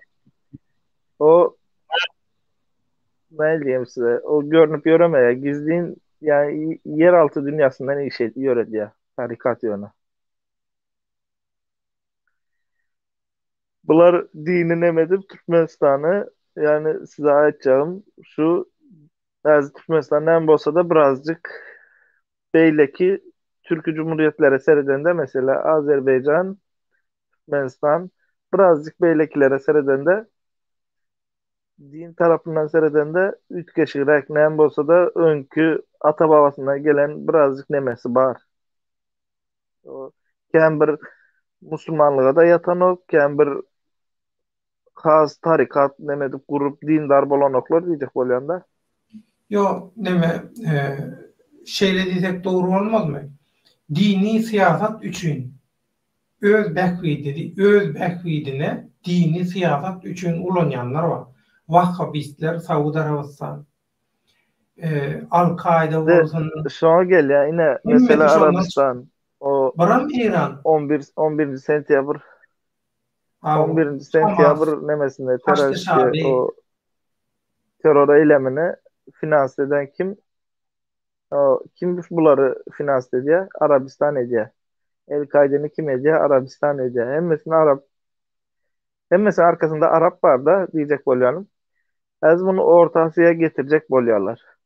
Bu sistema getirip Orta Asya'da bular dini aýratmak, aslında İran'ınki dini aýratmak, ýöne Arabistan'ınki dini aýratmak bahana bilen uruşu çıkarmak.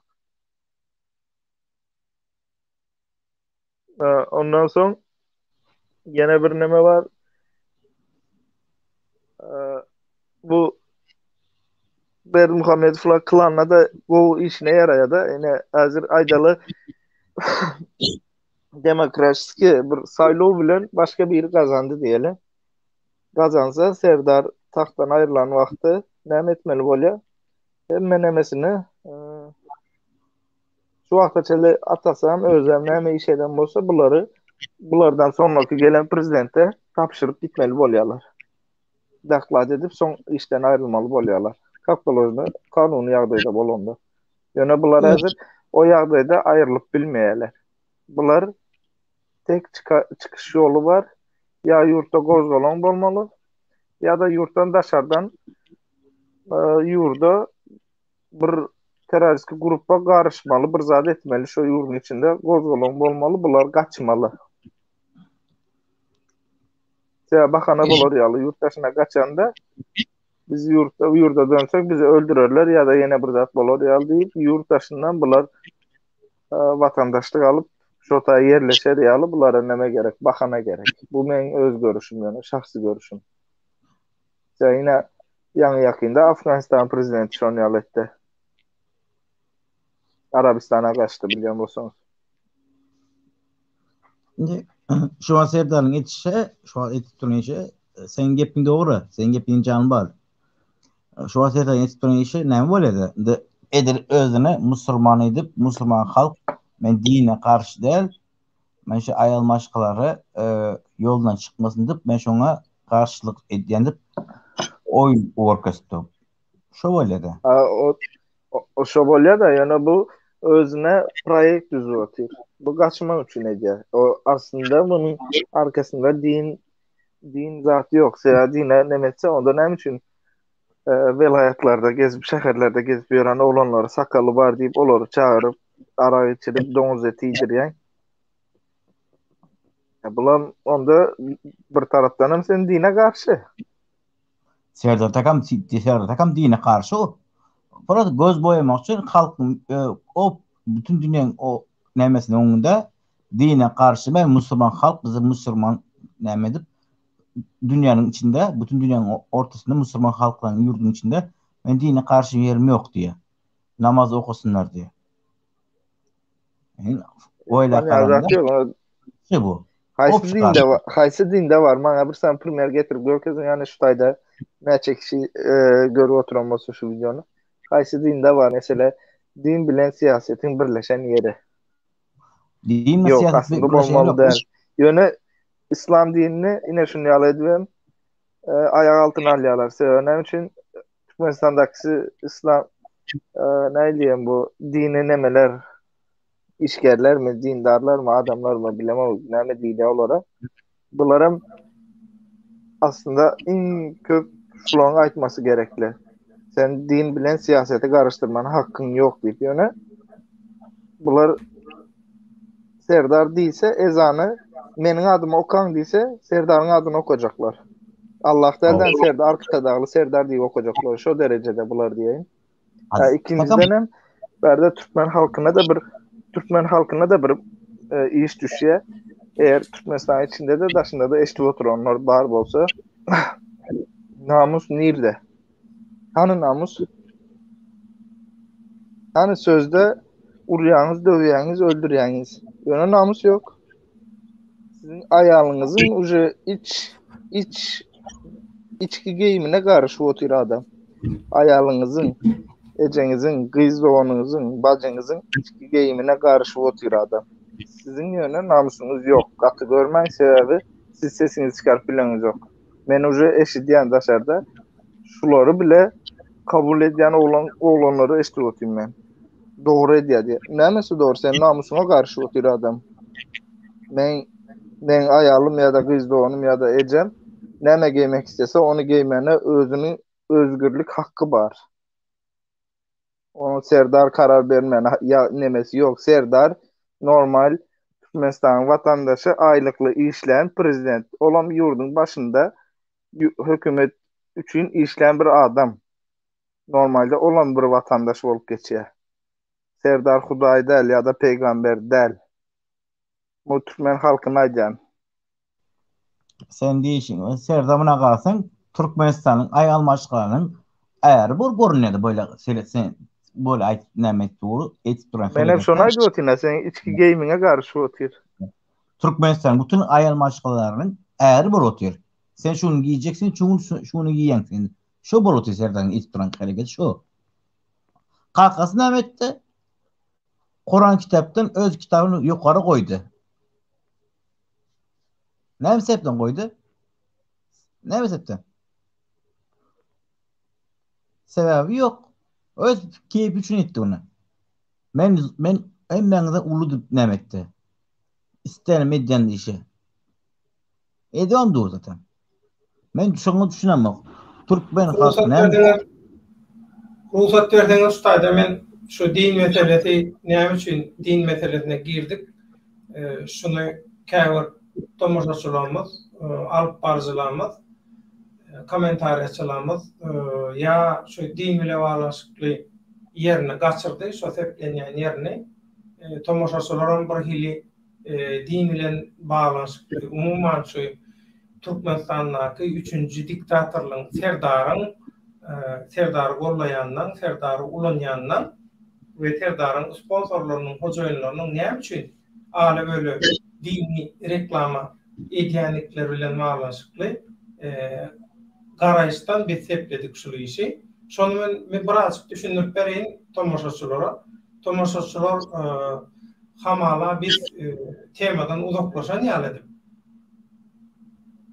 Käwiri şunu şeýle kabul edýär.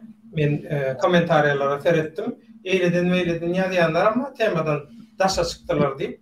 Şoň üçin men şunu eger mümkin bolsa täzeden şol bakyň başlan ýerinäki aýdan zatdamy gysgaja edip sepleden bolýarmy? Ruhsat berdiň. Aýdyň. Men senin mikrofonuňy näme diýen täbäbi ýanglanýar. Esasan riskin mikrofonu köp ýanglanýar. Şoň üçin men mikrofonlary ýapaýyn ýanglanmady ýaly. Indi din bilen baglanşykly bärde aýdylýan zat näme? Bärdäki aýdylýan zat din bilen siýasatyň aýratýetnigi, bile ýer ödülmegi ýa her hil garaýş da diniň siýasata garşymazlygy ýa bile alınıp barylmagy bu zatlar däl. Bärde tema dinem däl.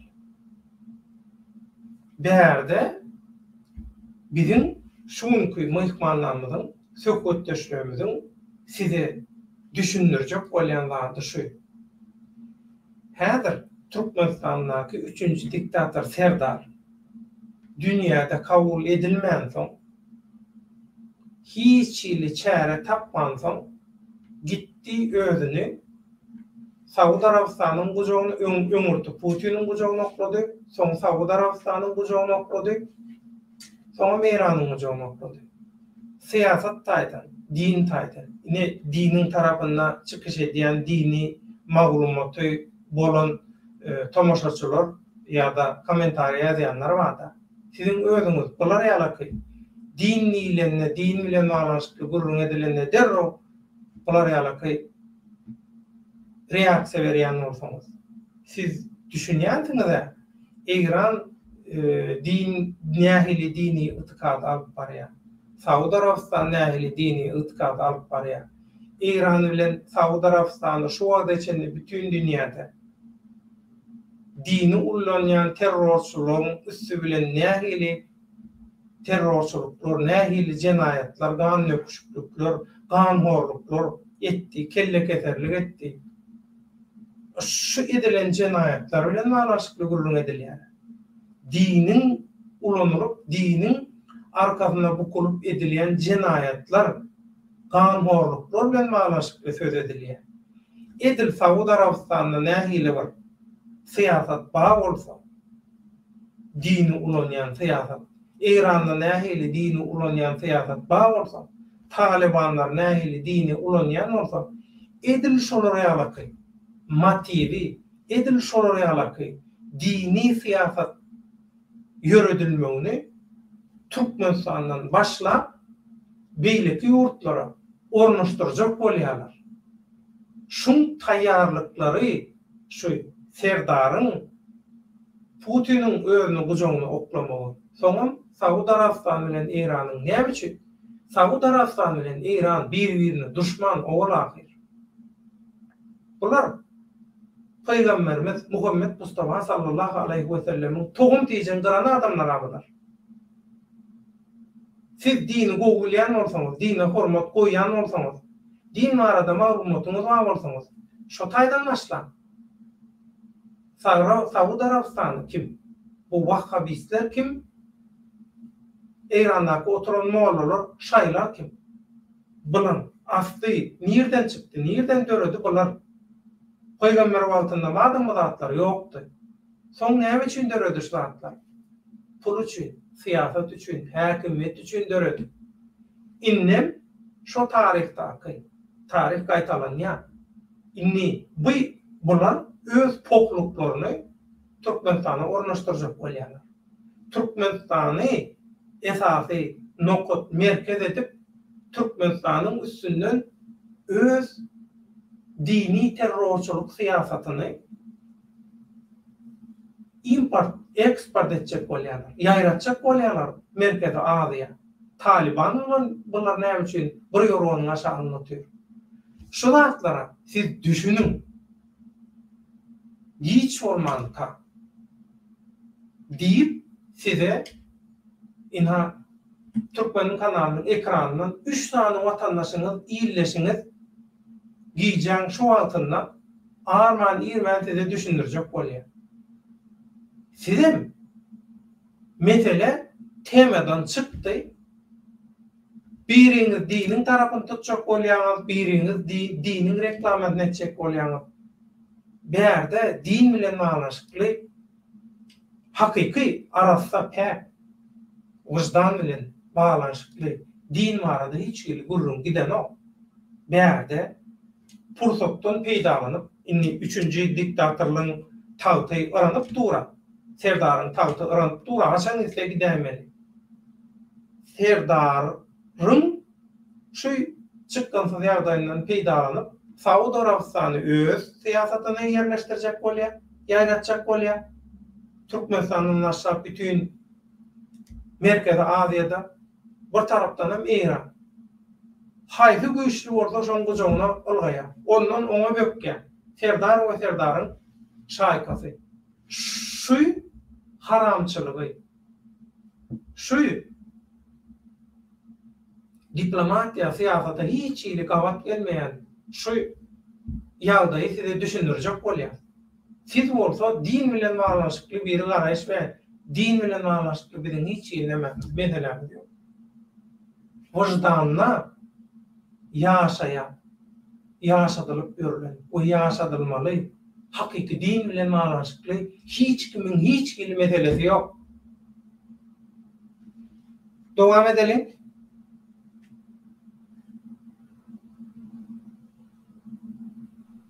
Mehmanlar, biz Batta senden biraz olacak bu. O sen yadına düşer mi? Sen Türkmenistan almış zayt değilmiştin. Pistoletler zat satın aldı zaytti. Kaç bir yurtta. Bak Gaytalap versene, sesin kesiliyor. Ben internet problemim var onun. sen yadın geçiyor sen dölde bu efir sen Aydın'ın Türkmenistan pistolet satın aldı. Avtoma satın aldı. Pistolet satın aldı. Yadın geçiyor. O Finlandiya'dan aldı, İsrail'den aldı, Köpyurt'tan aldı o. Köp sette ne yaptı? Oğuzhan'a sattı. Oğuzhan'a iyi sattı. Oğuzhan'a. Meşhum kellemişler nok. Ne mi sebepten? Uğrattı. Yok, mesela Afganistan'a önküler uğrattı. Hemmesini uğrattı. Mesela elindeki bu Kalashnikov Rus markalı olanı dinle. Finlandiya'dan alanda sniper aldı. İsrail, İtalya, Germanya'dan almadı bildiğimce. Yani bu yurtlardan alanları Türkiye'den alanlar Afganistan'a Uğradan bolup bilirse ya Türkiye'den hem Kıbrıs'a da aldı. Yani maşin aldı deyip yani Türkiye'den. De bu avtomat yararlarında Şumaydıklerin Türkmenistan elindekileri Afganistan'a verip yönü özü daşardan aldı. Yönü daşardan alanı seyreden şunu yal bir zat var vayennin nemede. Her avtomat her yerde ulan yal diyen bir zat yok. Mesela şehrin içinde e, Nail değil de devlet abi bu özel hareketin kısa mesafe binaların arasında operasyon için kullandığı.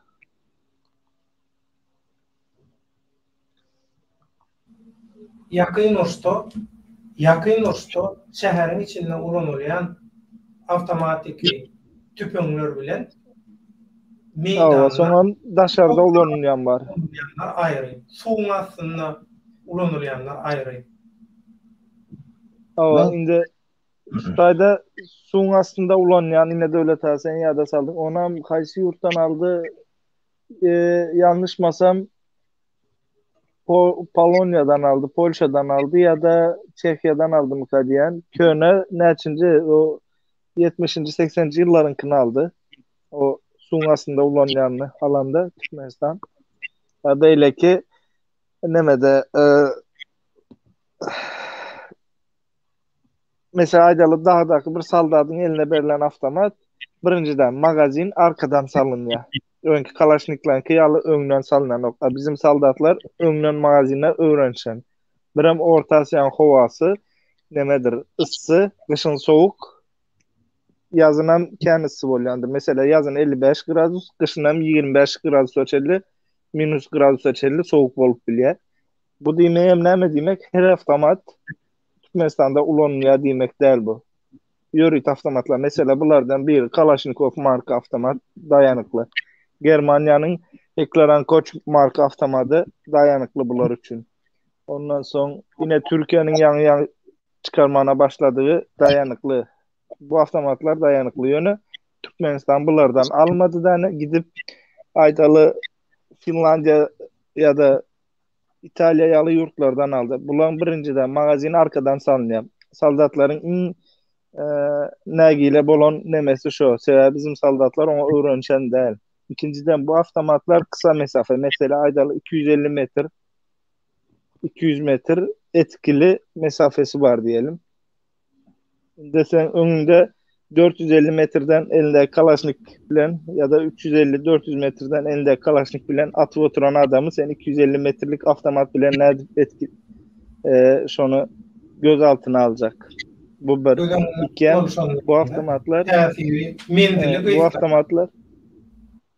menzili kıyska. İkincisi bu avtomatlar şehir içinde geçerli. Şehir dışında geçmez. Bu şehir içinde demek ne? Mesela bir sana aydalı doğma teröristler grup alanda sebep bulan näil diyen nili kısa bolýar. Avtomatın özem kısa bolan üçün kısa mesafede mesela bir koridordan birden dönmeli bolýan zat etme. Şo taýda Kalaşniýa seredende bu avtomatlar ulanması näile kolay diýmek näme türkmençe öyle taýadından çykýar da. Ukuyplu bolýar da. Ansat bolýar. O ansat. Öýüň içinde Ansat koridorda ansat bunu getirip sen hovası kirli yurda saldatın eline berýän Birinciden bu avtomatları hiç olmanda 15 günde ya da ayda bir gezek yağlap temizlep durmalı. Yani diyecek bolyanım devletin gaznasına zarar hazır şu. Yağlap temizlep durmalı. Bizim saldatlara bu avtomatlar yılda bir gezek ya verildi ya yok. Zaten saldat almak isteyen ok onu. Sebebi bir ok gitse bir yıl türmeye basıp otursun saldat almaz onu eline. İkinciden hem Kuşku'da da bir sürü önkü avtomatlar toplayıp Kuşku'da da basıp koydular. Vayenli skılatta. Oğlum zenglep kalar hala erki buyurun. Yani bu yağda sebebi mesela Aydalı ben isterdim Türkmenistan Aydalı yine Rusiyan arzusundan bu bir tarafından doğru fikir. Mesela yurdun başındaki adamın düşünmesi govuzat. Yurdun Aydalı mesela Rusiyan ama arzusundan alacak yararından. Avrupa'nınkinden ama almak sebebi ne? Çünkü Rusiyanki 7.65. 7.62, 7.65 bilmem ne. Şunu ya oklar at ya. Birazcık ulurak. Avrupa'nınki NATO. 5.56 ok at ya. Yönü şu var. Sen erti bir ürün. Başına bir yağda gelen yağdayında bir tarafından kovu. Elinde her türlü yarağın olması kovu bir zat. Önemli için diye de yine Rusya vermedi diyelim. Sebebi yurtla arasında doğanlık yok da çıkar var. Rusya sana ok dermanı vermedik yağdayında senin elinde ne var? Avrupa'nın avtomatı var. Dışarıdan alıp bilen. Çıkardı yani. O vakit Avrupa'dan getirip bilen. Aha, o vakit Avrupa'dan alıp bilen. Yönü hazır şu Türkmenistan elindeki bu ne diyeyim size? O Skorpion alıp avtomat. Skorpion yanlış mı Skorpion var şu elinde. Skardar bu Skar başka Skorpion başka. Bunu yanlış mı alım? Skorpion olmalı avtomat. O avtomat mesela kısa mesafe. Mesela Amerikan SWAT komandoları oynuyor mesela. Şunu yalayayım bu düşünürsünüz. Şimdi yönü biliyor musunuz Amerikan e, askeri gücü mesela denizcileri ya da saldatları teklenen koç oynuyor aslında biliyor musunuz ya da M16 oynuyor. Yönü M16 değil mesela M16 gol olmaz. Yönü hacklenen koç alsalar ben o vaat ucu Aydar'a gepim yok. Önemli için de hacklenen koç Kalaşnikyalı bir avtomat olan. Dayanıklı Nemslan markası. Ya da yine Çekya'nın çıkarayan avtomatları var. Bunlar yani adam bilmedim almak istese var Türkmenistan içinde de olanları yağlı dışarıdan alınacak avtomat köp. Yine Türkiye'nin teze çıkar oturanları hakikaten o govu. Ya gitti. Berde ben şunu ya düşün ya bu tayda saldatların ya da halkı düşünen oklar mu kadiyende bu yerde yine Aydalı nem olsa da az İtalya euro bilen satya ya da dolar bilen satya avtomat satya. Aydalı o tayda ne mi? O avtomatın bakasını aydayım mı ben size Skorpion bakası. Yanlış mı? Dövde yıkacağım. Skorpion'un bakası yanlış mı? $800,000 olmalı. Yani bu bir sene alan yerdeyinde. Yani toplu fabrikadan alanda bu $500-400 açı düşüyor bakası. Ya Türkmenistan şu neden bolup bilir? Mesela Aydalı $500'dan aldı diyelim. Avtomat. 2000 tane aldı diyelim. 2000 tane aldı. $3.000 aldım diye faturasını işlem olsa şimdi 2000 tane avtomatı $3.000 hesaplap gör közün ve üstünden $500 ayırın neçe pul galya ayretinki ise. Bremble'ların bir avtomat bu. Bunun yanında aparatları var, dürbini var, Yöne koyacağım. magazini var, oku dermanı. O mesela 1000 tane okun $100, $120 oluyor. Bunun $80'lık var, her hilisi var. Bir de hesaplap görün şuları. Yaman ulu pul var berde. Kaçırma için. Ben şunu ya düşünüyorum. Berde halkı ya da eskerin ya da düşünen yok mu kadiyende? Öz kiseleri için ettiler bunu. Bazı sen şu an onu diyeyim de onu deyip dursun. O olup önemli kiçi zaten. Stroke nemeden cay kurmadan stroke'dan giden pul aldılar. Nem için Türkleri kovdular. Sebep öz ayaklarını paltur dur Türkler. Stroke. Polmex'in pulunu vermez. Kop Ben firmanın sana pulunu. diyeyim, şu Aşgabat'taki aeroport var ya teyze. Şunun nemesini biliyorum ben. Projektini çizen adam benim dostum böyle. Yani kimliğini de adını ayıp oturmayın. Şu Aşgabat'taki aeroporta neçe gitti? Kan gitmedi. 5 Gideceğim milyar olsa dolar mı dediler şuna? 4 mü? 5 milyar. yok o kadar unçu değil o. Ondan aşağı olmalı yanlış. Şonça gitti diye vacıldı. iki yarım töweregim kadiyen yadımda da. Oo. Hava şöyle benim şöyle bilen 2500 ve 2000 nerede? iki kıvırdat. O iyi halkın Yok içinde 4 ya da 5 milyar dolar dediler şu olimpiyada çıkar oturanda. Deme, şuna Neme? yetiştirdiler ha. Bak sen yanlıştın sen burada. Onça pul del. 2 yarım ve 2 olmaz şu yanlışmasam. Onça pul del. Onça son. Şona Böyle iki yarım diyelim. Şundan ben sana diyeyim mi? Şu taya neçe pul gideni.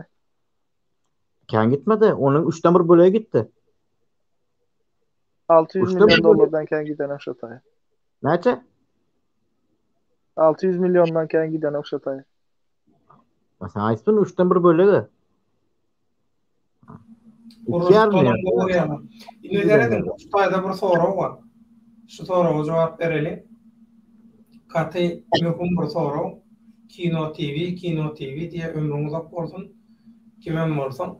Salam Döwletaga Serdar bilen ýeňellerin arasyndaky tohumlaryň taht uğrunaky urşunny halkdan peýdalanyp bilerlermi? Serdar we Serdaryň garşydaşlary öz bäklikleri üçin halkdan peýdalanyp bilerlermi diye. Bilirler. Näme derler mesela? Serdar çıkar, hazır çıkar, su, gaz, elektrik, tok, her şey.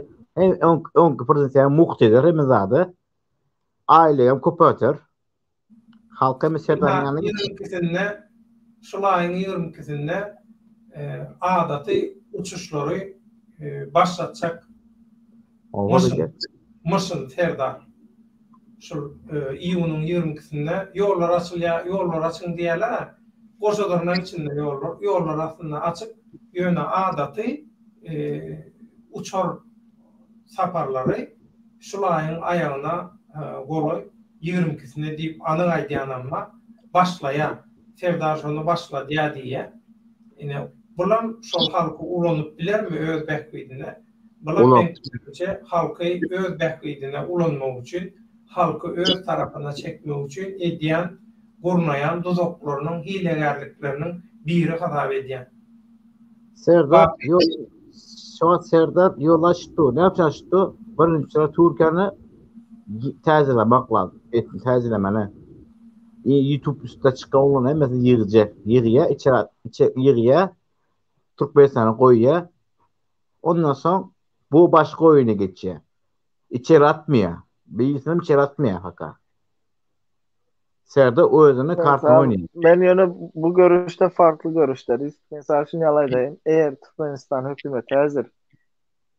Bizim bu aytmamız hazır senatın yayına YouTube'dakiler yığmaya diye. Bu halkın gözünü korkuzmak oluyor. Bence bu yanlış ve buna koşulamak. Ben şunu yalaydık bilerdim. Eğer Türkmenistan hükümeti sen aydışın doğru yani isteye onu. Eğer Türkmenistan hükümeti YouTube'a çıkan ya da hükümete karşı çıkanlar birini alan yağdayında alıp yine Aydalı Türkiye'den belki yurtlardan toplayıp başlayan yağdayında Türkmenistan hükümetin başına bir bela geliyor diyeyim ben size. Olam neyle yine Rusya'daki sanksiyalı bir sanksiya girizip bilerler. Olam ne için? Şunun için. Biraz aytdım yani Türkmenistan, Orta Asya'da, Türkmenistan'da değil mi? Orta Asya'da bir zatlar karıştıracak oluyor. Yine 2-3 günlükte Kırgızistan bilen Tacikistan atıştı. Ondan sonra Özbekistan bilen Kırgızistan atıştı. Sonra Tacikistan bilen Afganistan atıştı. Bir tarafta Pakistan, İran, İsrail gidiyor otur. İran, Azerbaycan. Berde bir yurt ortada kalı otur. Bu tapavcı yok. Ortada kalsın, kalmasın, kırakta dursun. Şulardan biri patlak verdimiş, o Türkmenistan'a da geçiyor. Bu bir. İki, ben sana burada da dedim. Yine Türkiye'de başta 8 milyon Suriyeli var. 30 tane Suriyelini sınır dışı eden için Amerika Türkiye'ye doları bir gecede götürttürdü. Yani bu aslında perde arkasında aydınlayan gepler bunlar. Yani başka siyasette başka zat ulandı. Näme boldy? Türkleri sınır dışı eden oklar. Sonra bir düşünüp görün özünüz. İçişler Bakanı näme deyip Türklerin? Okuwa gelenleri, yok doktor için gelenleri, yok yine bir zat turist bolup gelenleri vaktiniz kurtaran son yurdunuza dönün dedi. Näme Suriyeliler okuwa mı geldi ya da Banisa'ya mı geldiler ya da turist mi bolup geldiler? Yok. Haberde näme var? Yine iş Türk Cumhuriyetlerinin başına düştü. Türkmenin, Özbek'in, Kazak'ın başına geliyor, Kırgız'ın. Kazak'a yok, Türkiye'de yok diye yalı bir zat. Yine cevrini bunlar çekiyor Araplar için.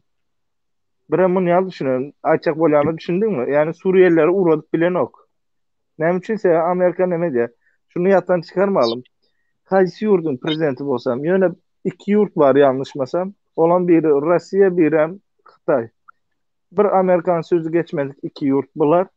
Galan dünyanın ne kaysi yurtları bolsa Amerika istediği adamını prezident ediyor, istediği adamından ayırıyor. Bu 2-2-4 diye şu bu. Başka nemesi yok. Gerek olsa sen diyen ekmeği adayında sanksiya girecek. Neyle? Serdar'ın arkasında Angliya, Britanya vadiydi. İnnem Amerika vadi yani. O. Yok arkasında bar diyem yok. Bar olurum bar. Çıkar için öz kazancı için bar yönü. Şunu yalı bir zaten var. Yani bizim halkımızda da günah var da işte yine Aydalı azat tutulup gitti. Halk etkili yani ağır darbe vurup bilmedi. Mesela Hökman 5000 kişi bolup konsulun önüne yürümek değil. 5000 kişi değil. 500 kişi bolup internette konkretne Ukrayna'nın işleyişi yalı internette işleşetik. Medya uzamını ulansatık. Azadı belki yurttaşına da çıkarttırıp bilerdik. Yani diyecek bolyam düşündünüz mü?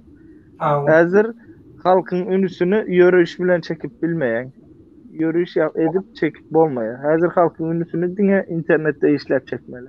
Onun için hem onu neme etmeli? Biz aslında lazım interneti kullanmalı. Türkmenlerin içinde mes ondan başka şunu yapır zat var. Türkmenlerin içinde men sine diyen diye bir yarım Türkçe vardır. Galanı bir yarım Rus, galanı Türkmence dilde neme diye. Bu yanlış. İngilizce bilen var mı? İngilizce dilde çıkarmalı.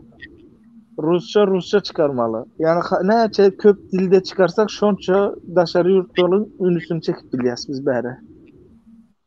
Biz bunu edemiz o aslında. Onun için ben geçenlerde bir zat gittim. 200 kişini verin ben Türkmenistan'a getiren gittim. Köp kişi düşündü şu anda 200 tane saldat ile yurdumu alacak diye. Ya. İşte kelle bunu yalı işletmeli. Biz yine de işlev oturuz. Haysi dillerde ona açacak gel. Yine medyanın adına mı açacak gel? O işlev oturuz. Onun için diyene devlet başımıza gelmedik kalmadı. Allah kuvvetlerden bakacan. Sen keman tattal, hiç kim kan tattal. Şoň üçin biz berde diňe Türkmenistan hakkında ne diýäs? Ýöne bakı Türkmenistan hakkında gürleşip bolan soň komple Türk Cumhuriyetleri hakkında da aňyrda gürleşýär. O aýratyn görür. Başka dilde. Yani her dilde medyan çeksek gowy bir zat. Mesela Twitter'ı biz kendi ulanamız yok. Näme üçin? Bizde şunda bir partizanlyk var bizde. Futbol komandası tutanýaly şu parti. Onu ýaly etmeli däl. Kim bolsam ona da ses ver, buna da ses ver. Yani ses ver diýende bu saylaw däl. Her ikisine de aýdam like mı koyacak ya da bir like mı koyacak, paylaşacak mı? Paylaş. Men mesele hemmesini paylaş ya. Öne hiç aýdam var diye. Mesele. Hemmesini paylaş ya. Bu näme diýmek? Näçe bu näçe kişi paylaşsan şon çok gowy bir zat. Men bir zat diýen şu çıkışımızı men paylaşamız yok döwlet abi. Ýöne men başkalarının çıkışını paylaşan. Näme üçin? Halk nemetindi. Mesela özümün çıkış eden videomu paylaşmayan. Yani başka videoları paylaşan senin videolarını da başkalarında. Bunu halk zat etsin diye. Beylek halklar görsün diye. TRT'de aşağına Türkçe yazan bolyamı ya da başka dilde. Men şu zat unus berýän-de halk näme üçin şu Türkmenistan'ın prezidenti şu bulaştı. Öz tohum, öz aralarında taht üstüne uçki tutuyor. Halk ne için şu an ayağa dikelen yok. Şu an Türkmenistan halkı ayağa dikelse kompa tahtı tezle bilesizler. O bir şey. Türkmenistan'ın şu an aydın Türkmenistan'ın %80'i bilye. Ne için? O tarafları vilayet tarafları bilye. Aşağı giren bilye. Serdar'ın nece adam öldürdüler, zayıftı bilye. 80% işim sebep ne için? 20% kardılar. Yaş ulu mamalar, babalar var. Onlar bilmiyor. 80% Go yerden başladın, şu başlan sözün ağında, sözünü bal bilen kesenliğe Türkler. Go yerden başladın, son için edil şu başlan sözden bilen bağlaşıklı bir soru var. Selçuk Kudayverdiyev diyen bir aşnamız yazıya Salam aleyküm Döwlet ağa Nevit dağdan ay gözellip yetim tanış kız vardı. Şo kız başta Gurmangul'un yanında bolýar. Son 2 ýyl geçen soň diri yitirýärler. Belki risk bilýänler diýer. Kawat geldi mi? Yo, men kıysanı yok. Kıydın sanı yok giden kıydı. Ölen giden sanı yok. O bir. Men diyeceğim adam %80'i bilýär. %80 halk näme üçin ayağa dikilen yok. Bizim Türkmen halkımız näme bilýärmi? Adı görse gada ýerde otursalar. Maňa yok. Özbekistan gördüm, Kazakistan'ı gördüm, Tacikistan'ı gördüm, Azerbaycan gördüm. Hemmesi birbirinin ağzı bir. Yani Türkmen halk yani birbirinin üstüne çıkıp gömecekler yok ona halk. Ben şu YouTube'a çıktım, bakı çıktı, tanıyorlar. Kim? Ne meslek oluyor? Ne pul işlep biliriz? Ne şanta edip nalı koyup biliriz? O kelelerine. Karabağ bitlerini düşünüyor. Çıkın ortaya. Sizin özünüzü geleceğin çağların için çıkıyorsun. Gelecek çağların için. Öz durmuşun için. Beyara gelip 300 dolar için, 150 dolar için birisine öz ecin kalkanı seyretmeyen bakmayan gelip 300 dolar için, 150 dolar için işleyen berde. Gepini çekip, minise görsen korkup. Ne yapmaya gerek? Sebebi halk ayağa dikelsin. Ha, bu taraf ne yapmaya gelir? Verdim Muhammed'in yanında işine kız. Ben adını eşittim. Gidenden bilýän onu. Yok edildi. Yok edildi. Ölmedi o kız. O kız ölmedi. Dubai'de gitti. Bir sportsmene diyeydi o kız. Sportsmen olun. O kız ölmedi. Sportsmene gitti. Dubai'ye gitti. O kız öýüne pula murady jaňly şerem. Biroq şu yitti hasap edildi. O kız öldürüp bilmedi. Prezident. Aslında Dubai'ye yanlıştı. Dubai'ye alıp gitti öz yanında. O yanına alıp gitti. Bağışlayın. Alıp gitti. Yani uğrattı. Dubai'ye uğrattı. İş saparı için. Tatile uğrattı. O kızdan o sportsmenle tanışacak ne diye. Ondan. O kız ölmedi. Fakt ölmedi. İnnettar maglumatyny söýendirek ömrüňizde gorsun tazy bol. Doğan. Halk ayağa dikelsin diyen. Utanağınız yok mu? Şu Türkiye'de her kanunu çıktı. Ne oturum zanliyesi, ne turist vize alıp bileseniz hiç atmalıyınız. Şu bir minise tuttu gitti deportsun. Ne edecek Türkmenistan'a gidip? Yollar açılsın kıyırdınız. Ben şu an kellemişler o. Yollar açılsın, zavosop gittiniz zaten. Yol açıldı, o peydesi ne meselelere? Ne peydesi açılan peydesi ne mi? Ne peydesi bana açıldı, sizin dokumentiniz vermeyin koydu. Türkmenistan'a gelen adamım dokument alıp bilmeyendi o. Alıp bilmeyen dokument. Türkmenistan'a gelen alıp bilmeyen.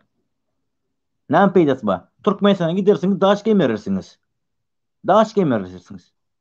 İş yok, pul yok. İş yok, pul yok. Aslında ben gitmeye isteyen yani Türkmenler emmesin toplar bir hepti de Yanlış mı? Bakmayın diyelim. Men yanlış kullanmak var. Ha Türkmenistan'a gittiniz, yol açılsın, açılıp kıyırdınız. Peyde näme tapdınız? Al açıldı. Näme edersiniz oraya gidip? Yiyecek çöreğiniz problem. Un tapmak problem. Un almak problem. Sonra bäre gelecek Stayda bolup yanlış yani. Risk şunaydayım. Yine Seret Stayda şunu yapırdat da yurttaşın haklarını en bolsa da yurttaşını gördüler birazcık özgürlükten tamamından da attılar. Hı-hı. Aslında bana kalsa hiç olmadı. Hiç olmadı. Bir 500 bin kişinin şotaya uğradı bilsek. Anonda yaz 500 bin kişi bu 500 bin kişi 18 yaşın üstünde emmesi işlemeli. Emmesi bir kazanç etmeli. Maşkalası var. Anonda belki hareket bolup biler Türkmenistan içinde. Galan daşından neyle kavasan kava içinden yıkmalı. Mesela bana bak 500 kişi değil. 1000 kişi vurad. Bütün Türkmenistan halkı Türkiye'den gitsin. Peyde yok. Korkuyorlar. Mesela ayttılar Türkmenistan'da bir sana apartman bolsa apartmanın sana de 100 tane kocalık bolsa 100 kocalık 80 kocalığı minise işliyor. Onun için onun karnına başında. Kimsin ayağa dikeli? Sen şunu bana ayıp versene sonra için. Hani soramı cevap ver şuna. Kim dikelip biliyorsun? Hiç kim dikelmiyor. Beter bu. Halkın risk meşhur eser eden halkın karşısında halk bir dikelen vakti halkın karşısında hiç kim durup bilmeye. Mesela men garanti beriyen halk 100 ile 50 ile dikelip bilmiyor. O garanti bereme sana. Yani ne için? Mesela ayıptır bir apartmanda 80 hocalı 100 hocalı yaşasa şu an 80 hocalı minse işleşiyor. Minse agenti. Polisin agenti o.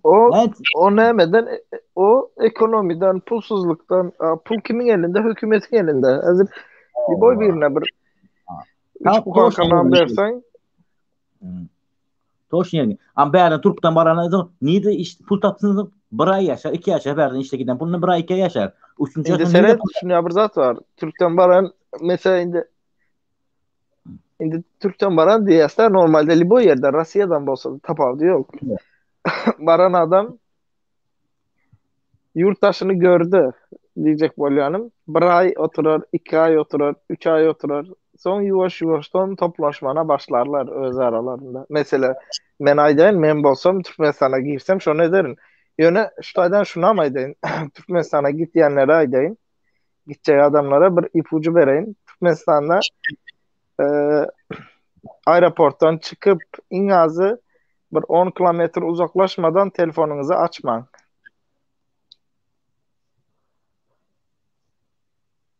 Вообще Telefonunuzu açman son açın telefonu. Telefonu Türkmenistan'a gidenler men aydın açaydı. Türkmenistan'a giden adamlar gitsin kompütere tıkıp prişvat ettirsinler. Kompres ayırsın kompütere tıksınlar. Men aydacak yapmış o. Kompütere tıksınlar. Gerek numaralarına bir zatın eşiklerin arasına kağıt yazıp tıkıp koysunlar. Gerekli numarana, gerekli adamın numarana.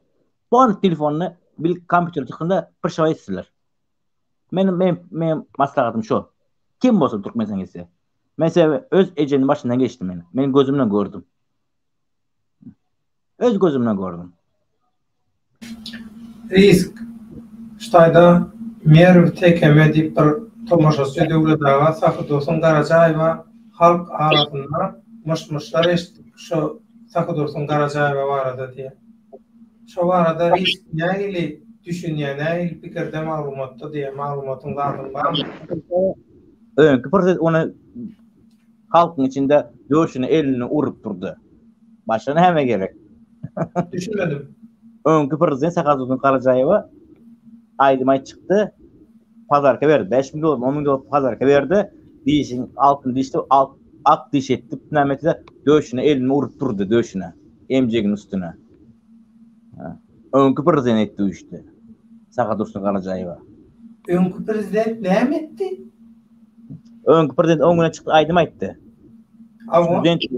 Student Sakydorsyn Garajaýewa. Dişler altın dişti, komple hemmesi o. Sen dişlerin ak dişi ettiresiz, ak diş ettirdi. Yaş değilseniz. Döşüne bu elini urup durdu şöyle. Emceğin üstünde elini urup durdu. Öňkü prezident. o vatanına tapsılar görsüler YouTube'da. On prezident etti o işte. Prezident yani haramda verdi Muhammed. Yazdı işte. Ha, niye adam? Ama on işte. Student vakti okuyuz. Student de. Altında işine çıktı. Aydın ayette ona çıktı. Son diyor şuna elini vurtturdu şöyle. Ha? Miş çıktı diye. O hep o son çıkan görünüyor. Ben ona ben nemesi man kızıklı değil onun nemesi. O öz durmuş. Man kızıklı değil o. On kuprin vakti etti. Onu ece kalktı namus olsa çıkardı. Şu an çıkardı. O vakit çıkardı. Awu bizim temamız Serdar ve tohumu taw tuğruna çaklaşaga başladı. Serdar'ın ve tohumunun ödara uruşu davası şolon eden cinayetlari, gamhorlary Şu vakit çıktı. Aşkavat'ta kecebe zatları, toy salonları belirleyen bir kız var. Näme şunun adı? Şu Nazaragan imünü süýgülisi şu. İmünü süýgülisi Nazaragan imünü. Ya Nazaragan yani dost zatı gelse imünü kız kitip berer şu kız. Şu kız özüm näçe taýygyp şlöpkasını ayağının giyimi çıkadan kız şu. İç taýygyp gadan kız şu. Näme adı bir zat adı var adı. Kızıl gül mü näme bir zat gül näme bir zat gül adı var şunun. Öyle. Bularda näme yok. Bularda Türkmenistan'ın prezidentinin tokum tijisi bütün Türkmenler gadı görmesin, halk gadı görmesin. Benim Türkmenistan'da yaşayan, benim ecim kalkam var. Doğanlım, karındaşlarım var orada. Ben korkuyorum. Ben korkuyorum. Şutayda sağa koşulama sakı dursun Garacayeva. Birinci dene hem dişi altın dişlerdi. İkinci dönem sakı dursun Garacayeva'nın kovutananım için aydı otayım. O mışmışlaram yalan mı kadiye? Saka dursun Başkalasıyla Garacayeva. tanıyan o tarafından aydayım. Ya ben başkası talamok. Ben şunu bilen saka student vakti 10% aydan çıktı şu kız. Diş altın dişti. Şu anda prezident etti diyor şunu elimizine urdu da şu anda altın dişini önem edip ak diş ayın koydu. Ak diş koydurtturdu. Altın diş yok mu kadiyende? Ben o kovutananım için aydı otayım. Kebir zatlar aytmayın. Ben %100 ben bilen şu anda %100 bilen altın diş şu. Ak diş ayırdı. Ettirdi şunu. %100 bilen meşhurladı. Vatanda vatan haberlerde ne burada açılışı geldi. Şu anda Kakatun Karacayeva şunu bilen ben. Türkmenistan'ın hani Serdar Berdimuhammed tohumları, Recep tohumları Türkmenistan'ın nerede oğudan kız oğudan gelinmesi bular atak ederler. Kellene sığmıyor. Bular aslında işse ki buların aslında kellesinde ki aslında 6. gün başlayırlar. 6. gün başlayırlar. Öğlen saat 3'te ya 5 geç kalsa 5 gidiyor. İzlenece. Bazı program näme gidiyor. Koca bir nämerak bolsa bazı program izin devam ediyorlar. Orada şu. Hemen yanında Kupalka yanında kafeler var. Bulan yine bir kafesi var. Näme kafe şu adını çıkarttı burada. Cennet mi? Bir zat kafeye adı var şunun.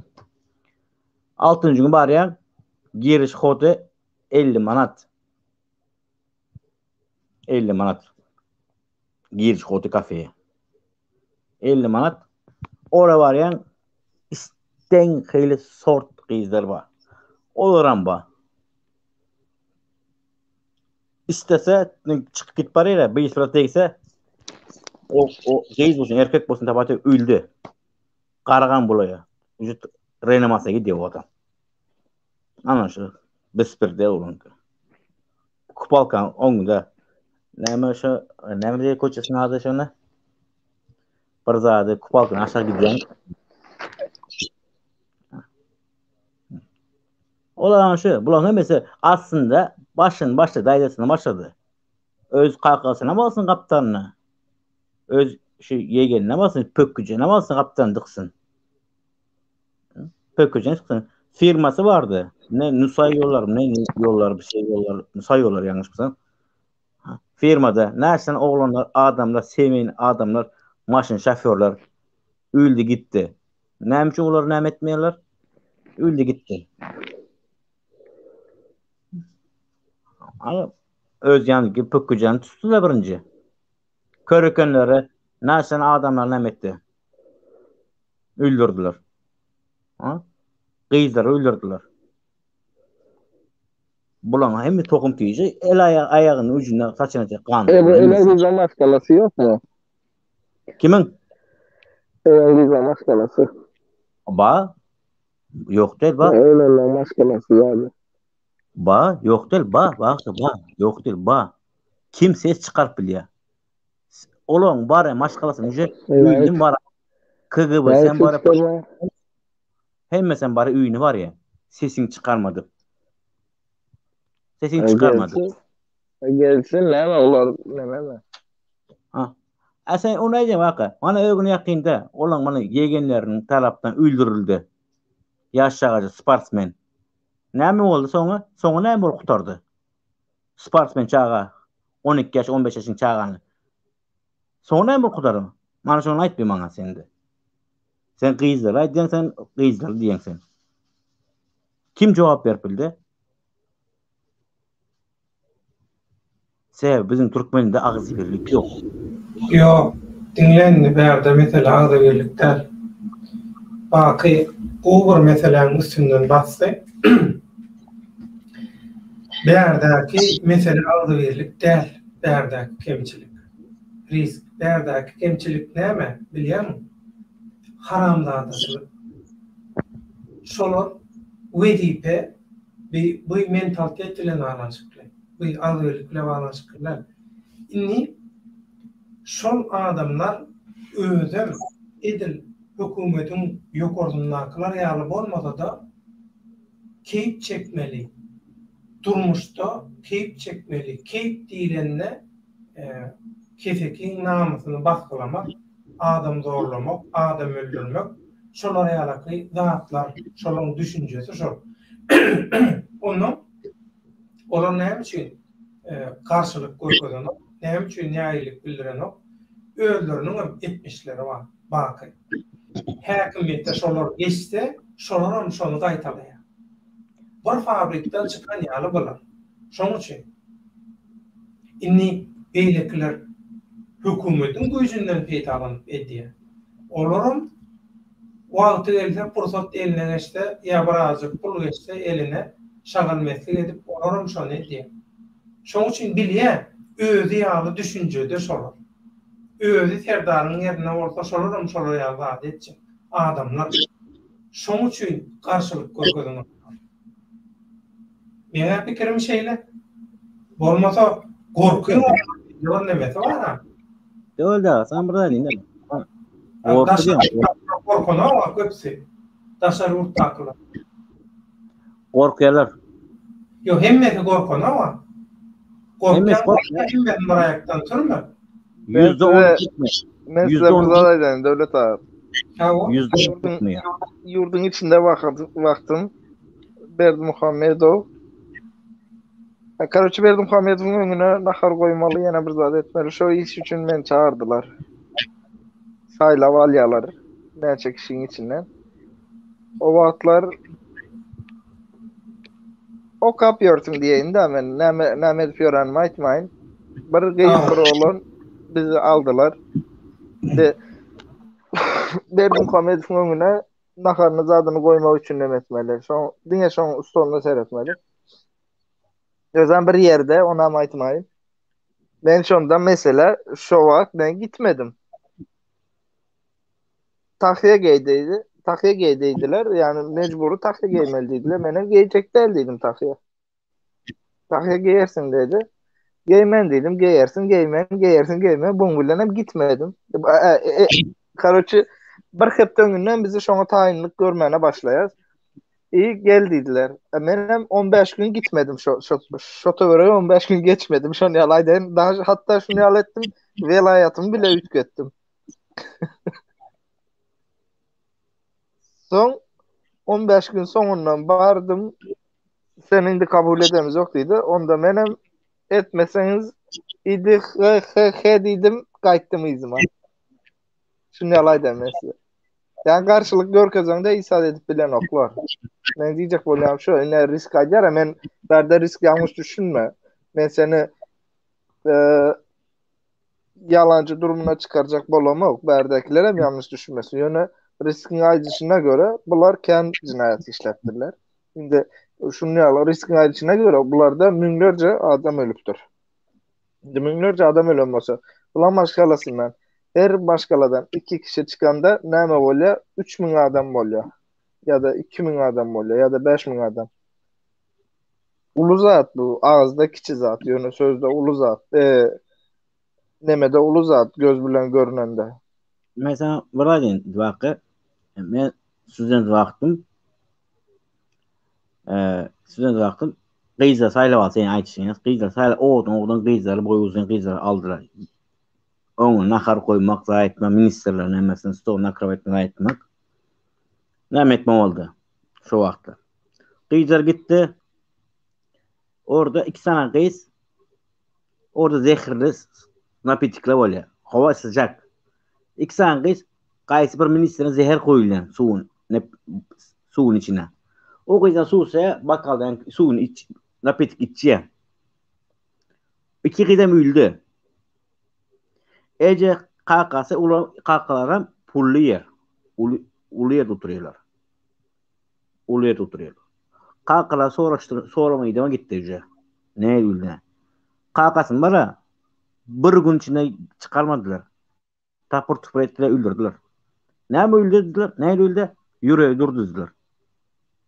Kız öldü. Kakas yüreği durdurdular. Yürek duruzmansa bizim otayda yürek duruzmansa. Ben diyeceğim. Anlaşılan değildi. Öldürdüler. Aslında zehirli koyan kim? Şu prezidentin özü koydurtturdu. Ministeri özü koydurtturdu. Ministeri koyup bilmiyor. Prezidentin özü koydurtturdu. Ola bolýar da men diyecek bolýanym şu. Hani fırsat garaşýar. Olaylar gelýär. Şoň üçin ýuwaş jemläli men haşy etýär. Soň zäher meselelerini hatlary soň guruluşyp risk ştaýda senden mer birden sonra şatlyk şyhy maksat Mahmet kimay? Bu şoňa meňdeşler kimlerdir, kimlere işleýär risk? Men olary bilmeýän, men olardan gatnaşam ýok, men olar tanamagam. Tanlamak istemýänm. Men öz kölegemden gorkan oglan köçe çyksam. Men olar näme işim olarna?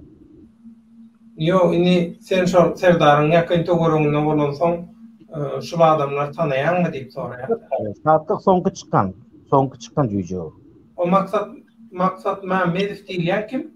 Men birinji sene işdim, şu taýda işdim. Menen tanamak. Menem tanamak. Ondan bu merwin soraýşan bir täzin. Göşüňe meňdeşler kimlerdir, kimlere işleýär? Bitmedik ýowşanyň düýbünde dogmadyk towşan. Ni 2 tane adam adyny berýär. Göşüňe meňdeşler kim? Muňa meňdeşler kim? Sen özün kime işleýän sen Merif? Sen bularyň adlaryny, familiýasyny bilýän. Sen özün kime işleýän sen? Ýöne hem şüphe edip soraýar. Ola atlar familiýasy bar, o internetde ýazykly ola. Sen Mehmet diýen şu ben beýlekin bilen. İstanbul'da Mehmet otur.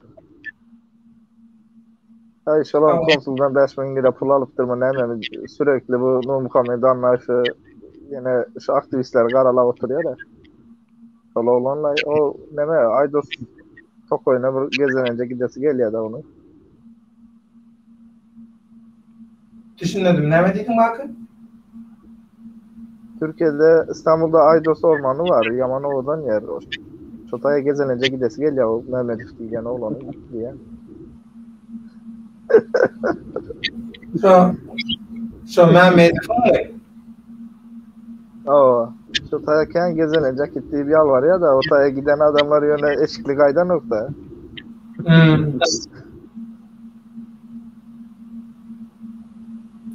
Siz gururlaşıp söhbetleşip oturkanız men käbir tesbirleri, komentaryaları ekrana koyan, olur ayratin okuyacak bolsam köp wagt alýar. Köp tomoşaçylar, halkara guramalar, soň strategiýa institutlar şolar media guruldaşyň arasynda ekrana diýe şolar goýsaň wagtdan tygşyt tarsyň diýe ýöne bu biz wagtdan tygşyt tap bilmedik. Men bir zada men edýän Serdar şu Sami'nin näçe ýaman görýär. Sami Serdar'ı hasap etmeyedi. Etmeyen kasap. Tamam. Mesela açık aydın size. Şam'ı Serdar hasap etmiyor. Serdar'ın avrayı, Şam'ın avrayı yukarıda Türkmenistan'da. Şam'ın hem zaten kellesi çıkıyor. Serdar'ın çıkmıyor. Ondan yaman görüyor. Dayıcısına ne yapacağı yerde onu bir yerde böyle verilmelidir. Ya bir yerde bir zaten atkaz etti. Dayıcısı. Olan bu. Aslında büyük bir... Ben bunu yazarım o.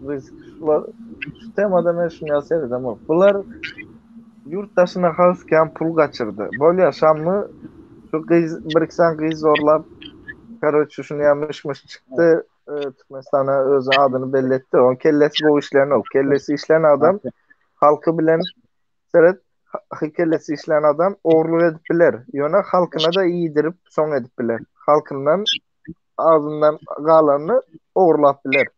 Yöne birinci halkına iyidirip son oğurlasa onda kellesi işler diye bilen. Bunlar halkının ağzından içindekini alıp oğurluk edip oturan adam kellesi işlemeye. Bir. İkinciden bunlar hakikatten hem yurttaşına hasken pul kaçırdılar. Bu tayda Serdar hem halk tarafından avray kazanacak oluyor hem beyleki prezidentlerden avray kazanmak için hazır Serdar köp yurtta hasap edilen o. Vapşe edilmeye diyen yal bir zat. Önkü Sovetski Soyuz yurtlarından başka. Onun için Avrupa yurtlarından birazcık kazanç elde etmek için bunların ne mediyası? Şam'ı, o dayzası Avrupa'da tanınıyor. Bunlar yurttaşına bunların adından pul gidiyeti. Onun için bu ne var ha? İyi polis, kötü polis rolünü oynayıp oturulan bir zat verdi hazır. Ben sana şunu aydım. Bunlar Avrupa pul kaçırdılar. Şam'ı bilen Beylekin adında. Serdar'a minde hazır olan ne medya oturan böyle. Sebebi sizin şundan haberiniz var mı? Germanya'nın Türkmenistan'a koyan sanksiyasından. Ya da Anglia'nın Türkmenistan'a koyacak bolu oturan sanksiyasından. Ya da ertesi bir gün beyleki yurtlarına koyacak sanksiyalarına. Yok.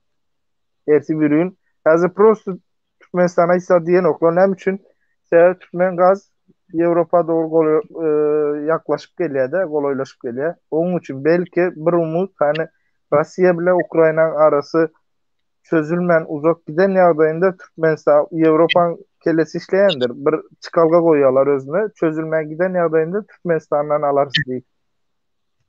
Onun için hazırlıkça Serdar'a içki toğunu tok diyen ok. Olmasa onu ne derler de hocam. Da onu neme Kürtçe öldürüp atarlar da onu amdeli ağır yüzüne.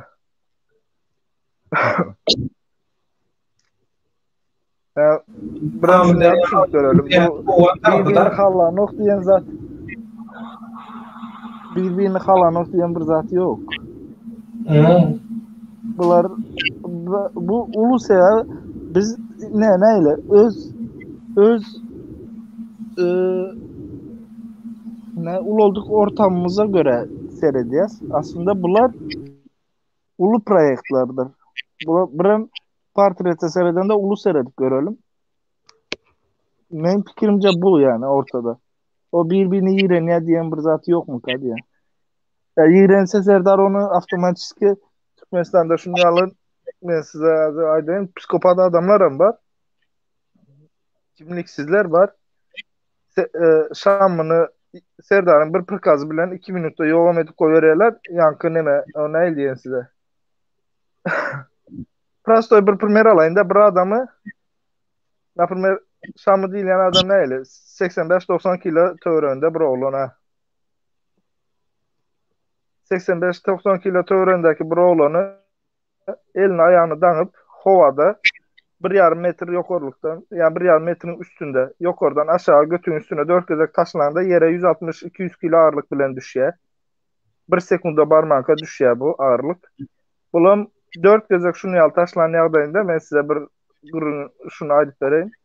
4 gezek şunu ýaly taşlan ýagdaýynda ýürek yerinden oýnaýar we 3-4 gün soň ýüregi durýar ýa-da kalp krizinden ölýär. Ine näili doktora gitse gidiversin. Hiç kim demedi bilmeýär. Sadece yüreği durdu ya da yüreği yerinden oynaptır ya da yarılıptır. Öldü adam. Ne düşündünüz mü? Eğer Serdar edecek bolsa bunu yalan edip bilýär. Yani Serdar bilen uğraşıp oturmana gerek yok. Elinde barsa ya.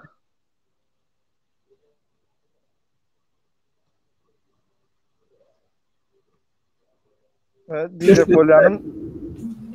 Onda Bu iyi polis, kötü polis rolünü oynapdylar.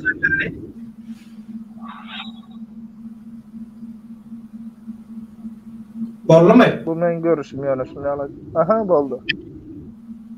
Risklerini bilen biraz yalan karşı çıktı ya bir gün. Yok karşısın yok. Sen öyle fikrin ettin. Yok, her kim öz görüşüne belki belli de. O çekereşmek kovuz attan yöneinde her kim öz görüşüne diye de. Yok bakı. Görüşüm şu. Ben onu yaser etmese bu klan bu. Klan demek bir birine kitlidir. Mesela hazır şunu ya düşün Şam mı gitse Serdar'ım ayağa kayıyor ona düşünelim. Serdar'ım göt açılıyor. Yani Şam mı kellesi şunu aydan öyle daha yakacağım. Şam'ın kellesi işlemeye mi? Şunça zaten görüp bilip eğer ene özün aytın kellesi işledi. Şunça zaten görüp bilip bir yere kopyalap koymadı mı bir zatlar? Video zapisi ya da bir zatlar belge alıp koymadı mı sence? Hazır Şam'a bir zat bolan ýagdaýynda bir yerden internete bir zat patlak berip biler ýaly. Mesela şonu aýtdy, Şam'da Edendir, değil mi? Şonu korka Şam'da. Yok, indi edendir. Seret eden bolsa, indi şonu eden bolsa Serdar Şam'a değmezdi. Onda berden näme bar? Öz aralarında gurrundeşlikli spektakl oynalıyor. O azat diyete proyekt proyekt bu. O proyekt kan Benim fikrim bu. bu.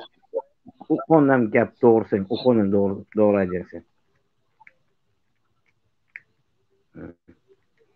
Näşin ýaly ýagdaýlara näme Türkmen halkyna düşýär, näme bolsa da aýlanyp dönüp dolaşyp şo bir köçe gelýäs. Olam Türkmen halky. Bilmedim bundan sonra näme edeceksiniz. Ucu 3 göze aýdyldy. İnternet. İnternet ulgamyny ulanmany bilseňiz, Libo ýurtda ine Ukraina az köp kişi aýdy, Ukraina Russiýany yeňdi, munyal saldadyny öldürdi, unyal saldadyny. Perden arkasını bir görseňiz Ukraina 3'te 2'sini Russiýa berdi. Toprağını berdi. Nädip yeňdi? Uruşda yeňdi diýen tarap ýok. Her iki tarapam yeňilýär. Näçe ýyl iza sürýärse uruş diýenler. Ýöne Ukraina şunu gowulandy. Interneti gowulandy. İnterneti gowulanyp näme etdi? Özüne taraptar seçdi. Daşardan taraptar çekdi özüne. Adam çekmeni başardı. Russiýa köp kişi Russiýany gözünde ulandy. Yok agenti munyaly yok agenti. Russiýa Sovetski Soýuzda galdy. Ben size şunu aýdym. Tehnika tarapyndan güýçlü ýöne seredin pastoy informasiýa almany bilen oklar Russian Today'dan başga da bir kanaly yok. Mesela yurtdaşında propaganda yapar ýaly Russian Today'dan başga kanaly yok. Olam yapylansa näme boldy? Ortada yetim ýaly galdy. Ine düşünün Ukraina muny gowulandy. Kiçi ýurt. Ýöne yitirdi mi? Yitirdi. Russiýada yitirdi, Ukrainada. Ýöne gazançly kim? Russiýa gazançly. Ýene de Russiýa gazançly. Yani unda diýmek näme bolýar? Berde Russiýanyň gazançy men üçin önemli däl. Berde Ukrainanyň eden işi önemli. Propagandany gowy etdi. Hem halkyny tutmany bejerdi, hem ýurtdaşyndan adam getirdi, hem sponsor çekmeni bejerdi. Ýanyna taraptar çekmeni bildi. Ne bileyim pul yatıranlar boldu. O padarka neme uğradanlar boldu, samolyot uğradanlar boldu, adamlar toplanışıp öz arasında pul toplanışıp. Bunu näme üçin Türkmen halk etmeye? Näme üçin biz Ukrayna halkı bilen bizim tarihimizi alanda biz Ukraynalılar 800. yıldan çıkmana başladı. Biz 5000 yıldan beri bar millet. Araplara sonra yani yan yazıptılar o Arap hayranları var ya dindarlar. Onlara sorap görün. Siz diye indi biz Türk ırkı bolup geçiyoruz olan gözünde. Siz diye Nuh'un yanlışmasam ikinci oğlundan olmalı. İkinci oğlunun diye ikinci çağları diye. Biri Türk diye, biri diye Cecütle Mecüt diye. Siz diye bunlar diye. Arapların gözünde biz bu. Yani Serdar Türkmenistan'a, Arabistan'ın nehli gidiversin. Biz Arapların gözünde düşman. Ne üçündür onu bizden bilemiz. Onu go düşünün. Onun için biz haysi dilde bilsek şu dilde. Mesela bize en yakın yurt biz kellerimizi bir taraftan işletsek Özbekistan. Özbekçe bilen bizde ken mesela daha sözlüler. Özbekçe medya edelim. Özbekler mesela ben görüyen, ben Özbek dostlarım var. Köpne medyalarda internette paylaşıyorlar, burzatla paylaşıyorlar Türkmen halkı yeni burzat.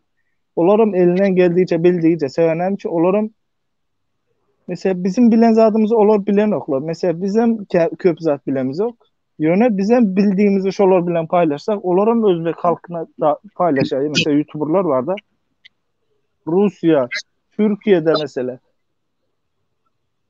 Aydalı Germanya olsun başka neçe dilde bilsek paylaşıp bunu şu dillerde video çıkarıp şu dillerde hareket etsek anında biz dünyanın nemesinde görsek ne diye mesela dikkatini çekersin. Mesela Ermenilere seyredin.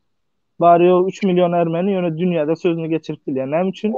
CHM tarafından işleşiyorlar. Olmasa şola öz arasında parti var. Yöne bir yere gelende emnesi birlik. Biz bunu edip biliyoruz. Biz Ermeniler bizim elimizde. 19. asıra çeli bizim elimizde olan bir millettir. Yani bu halkın elinde. Bu devlet başkanının ya da riskin ya da ne bileyim böyle ki ne Dur Sultan diye Nur Muhammed ya da Allah Murat Rahim ya da geldik yani bulan elinde bulan bir zatlar bu. Onlar yani siz halk birleşip bir zat etmeseniz biz hiçbirimiz hiç kim. Bu. Riskin ayrışıyalı minlerce ayal giz. Yok riskin aytmasına gerek yok yine. Prosto ayal gizinizin namusu bilen oynadı o tür hazır. Hiç game yok.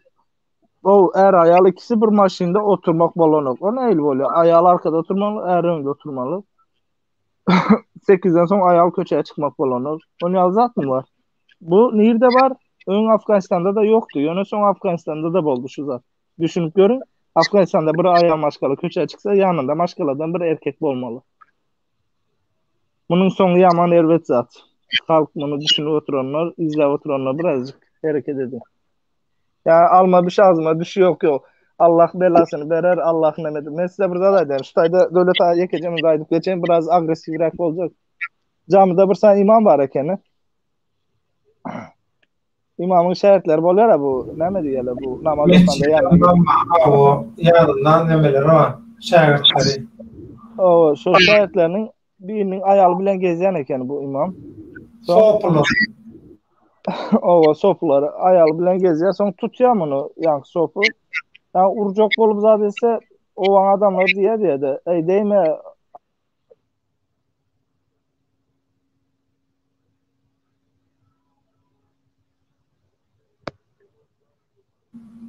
ayağının yanına gelip gidiyormuş. Son bir gün bu sopu imam cami minarasına çıkanda sopuda imamın komple minaranın merdivenine zat koyup durur. Savun döküp çıkıyor. Ayağa kayıp merdivenden düşüp bu başını kerpiçe vurup öldü mü? Sen mi halka diye gördün mü diye Allah diye belasını verdi diye sen eğer vuran bolsan diye sen diye dinin önünde diye küçük düşürdün diye günahlı bulurdun diye. Olamaydı hadi lan oradan diye. Ben diye sabunu koymasaydım diye Allah diye öyle diye oyalanardı diye. Düşünün şu taydan bir özünüz çıkarın. Kiçi bir anekdottur yana ulu nemesi vardır, manası vardır. Yani hem mezada Hudaya tapşırıp oturma. Dünyada 8 milyar insan var.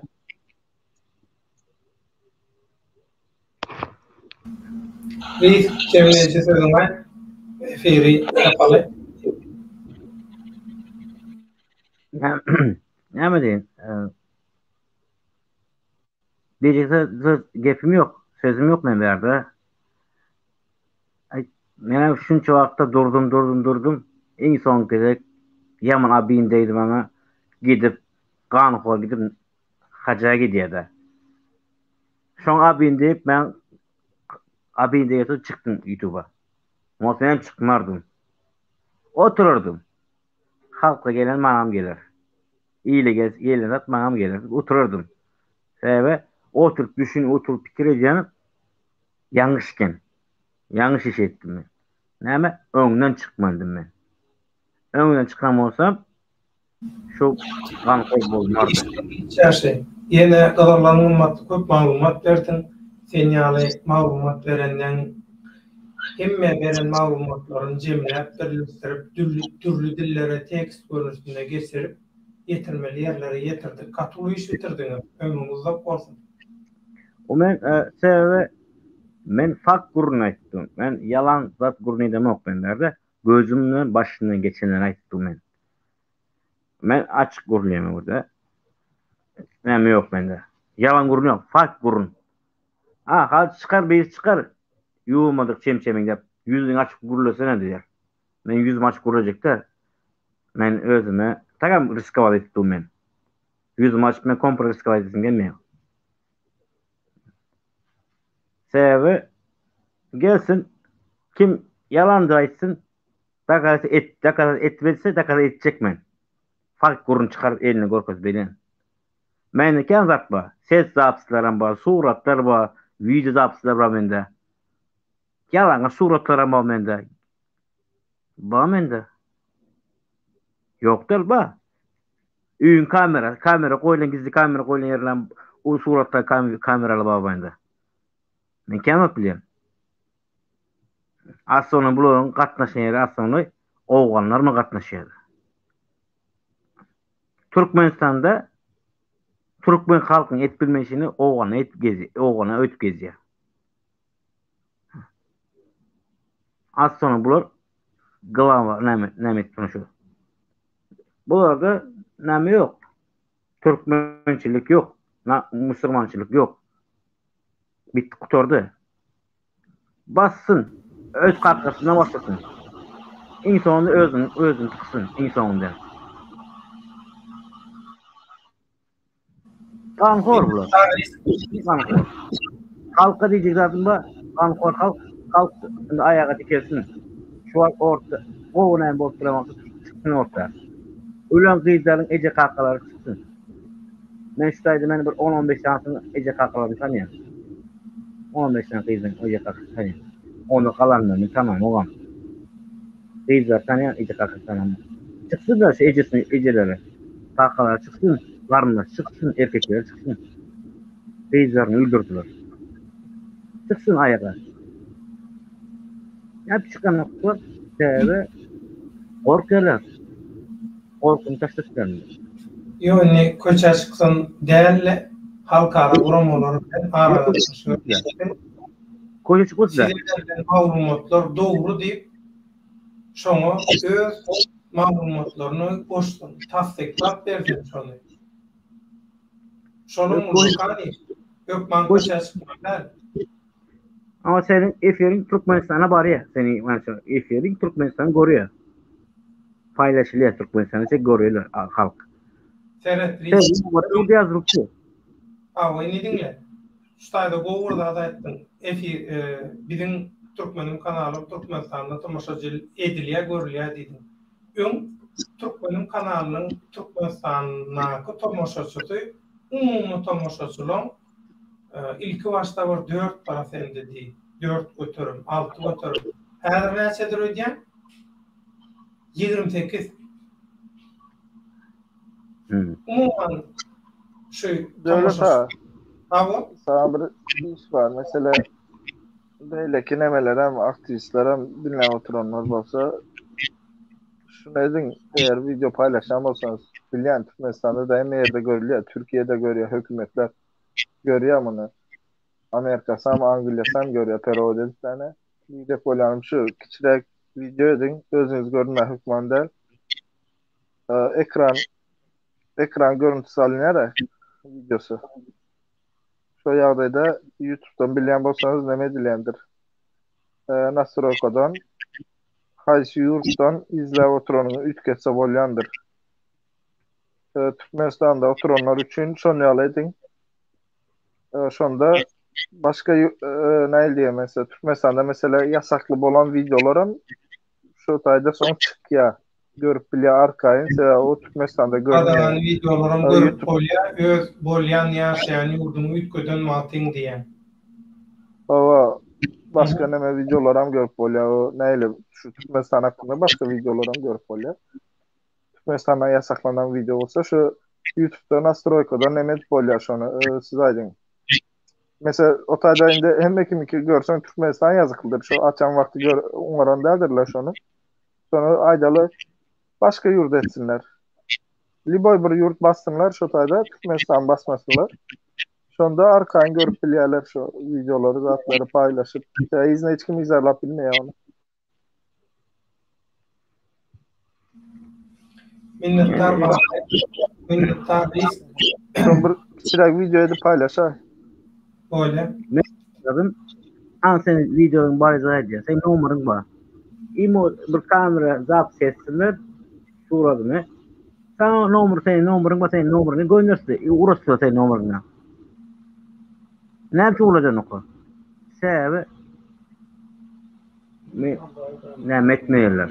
Ken boşunmuyor. Korkuyorlar. Kal ben şurada etsem beni öldür giderler. Ya beni yok ederler de korkuyorlar. Türkmenin kellesine almışlar fikir var. Boldu. Başlatıyor. Türkmen Öňde barjylarym korkun ýenen öňde barjylarym köpelýär. Gelýän ben tutanok diýen söz var. Ata-babalardan gelir. Film öňünde ben tutanok. Indi nämeseler eder? Her dürlü ýurtlaň ujagyna oturmaga beýlede dursun. Serdar. Her sekund oturyan ujagyny ütködende denne peýdasy ýok. Korkun azala peýdasy ýok.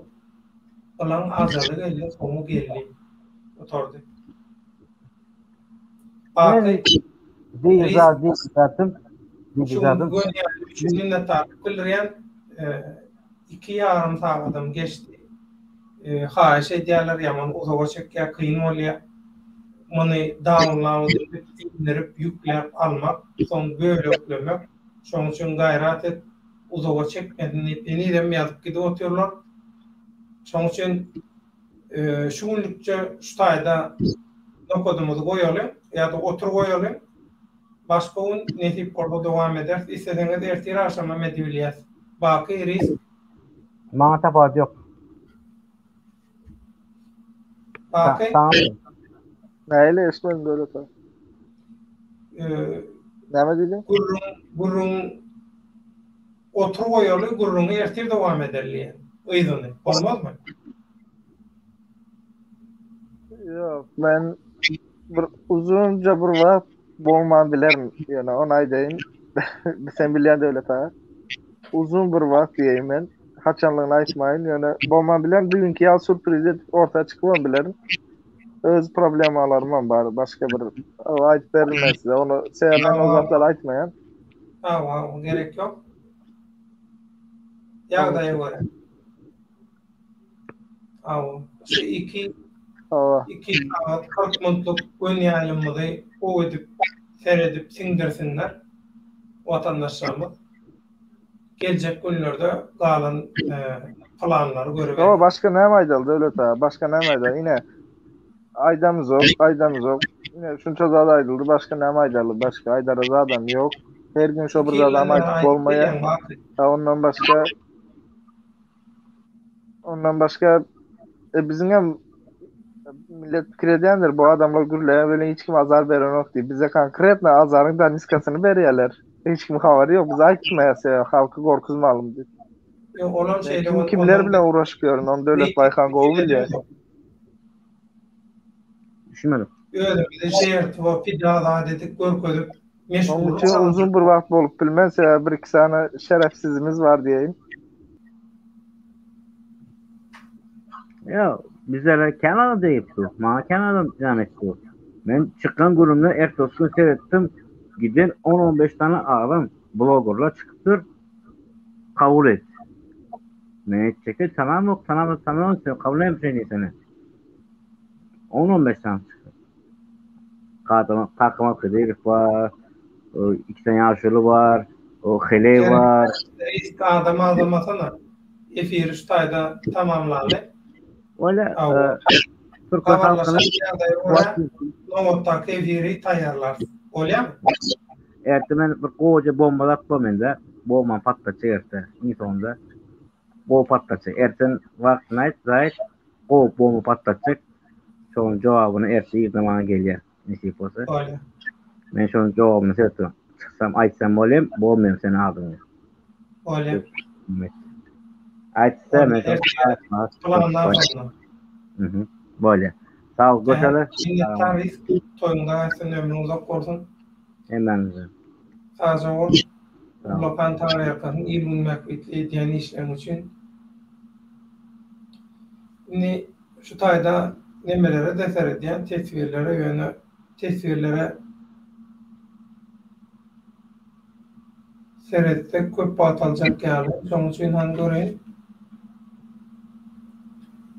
Morse Yusuf Birgittir.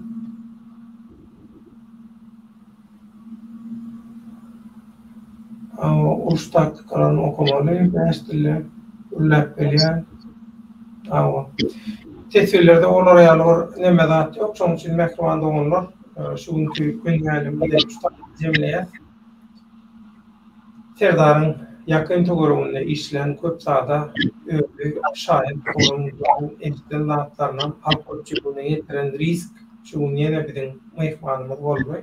Risk bile bakı öz araçlarına alkolçuluğunun katına yetirdi. Her kim öz penceresinde teredip baka verdi arayışını alkolçuluğuna yetirdi. 3 tane tapavutlu adamın 3 tane tapavutlu arayışlı adam maksadı ilgun beklediğine netice çıkarmak. Sizin aydırlayan zatları geride boyun tartını çekip öğrenide peytabi. İlgun beklediği tarafını alıp kalanda adının duşumuzdan geçirip koyuyorum. Bol olsun kâr zatlara yaklaşık şunun içinden mevcut gözlecek kolyanlar var. Ay ina risk planında da ayıptı. Onu da böyle riskin aydayan dağıtlarının mesela %98'i şuraya alakalı suğutnamalar esasında. Yine 2% diyeli arasında burada aydık koyuverdi. Dilegelli bilegelli. Belki çenge kattı ya. Hakikaten ama ben buraya oturuyorum. Hakikaten ama sizin ünsünüz menne mi? Ya başka yerde mi değil? Belki sizi çenge kattı ya. Nereden biliyorsunuz? Siz o aydılan 98 götürümlük hakikaten meşgullanınız da sizin ünsünüz dargan olamaz. Sizin ünsünüz çektiğiniz için arada aydık götürülen kâr netice zatlar var. Şuna yapışanı risk kuştayın yanlış aydı. Risk kuştayda yanlıştı. Onlar elbette yok. Bana jurnalistikten, diplomatiya, psikolojiyan taktikası değil ya. Morlunlar pedagogikada da ulanılıyor. Morlunlar dinleyen oturandan ünsü darıgayan maltı, tezindatlar aytıp koyuveren şolan ünsün cemleri yanı bir nokottu, özünde. Şolar yanı kıdatlar ara boşuluyor. Siz onu gaharlanıp, onu yapıp dağılan hakikatları dengetten duşumuzdan geçirmen. İri değilleşler. Mehkemanda onu Katar'dan tomoşaçylar. Emişek ýaly tesirleri bilen, komentaryalar bilen Türkmenim kanalynyň göni ýalimini alyp baran bütün dünýä Türkmenim an düşünjeli eserden mert parasatly guruylarynyň nesliniň tükenmediğini komentaryalar görüşleri bilen suud ediyen komentaryaçylarymda alyp bardylarymda çäksiz minnetdarlyk ullakan taňaýan yüzlerce tomoşaçylar gözüňiziň nury eýsirdi. Haýsy niýetde, haýsy wezipede bolsaňyz boluň tapandy. Hakykat bir hiç öz ornuny tapýar we baydagyny alypmana gatnaýar. Hakykat halaly imişi ýene hakyň hataly, alaky adalatyň hataly. Tebigatyň kanuny, hakikatyň halalyň tarapy. Hakikatyň halalyň tarapynda bolsa, öňünde soňunda uton ýeňen şolgun. Şoň üçin utulma, ýeňilme, hemişe uton ýeňen tarap bol. Halk üçin, watan üçin agry bir bolup, birleşen Türkmen Halk Frontu hereket, Türkmen hereketiň alyp barýan işlerini gormakda dowam edin. Indi bilen gelen toýda bayram. Biz siziň üçin, siz biziň üçin bir-birimiziň aladanyny edelim. Bir-birimiziň howslar çykaryň. Din sizden, sizin bizden başka ne howslarymyz, ne de Allah ýardymy bolsun. Ýene-ki efir duşup barmak üçin hoş sag bolun.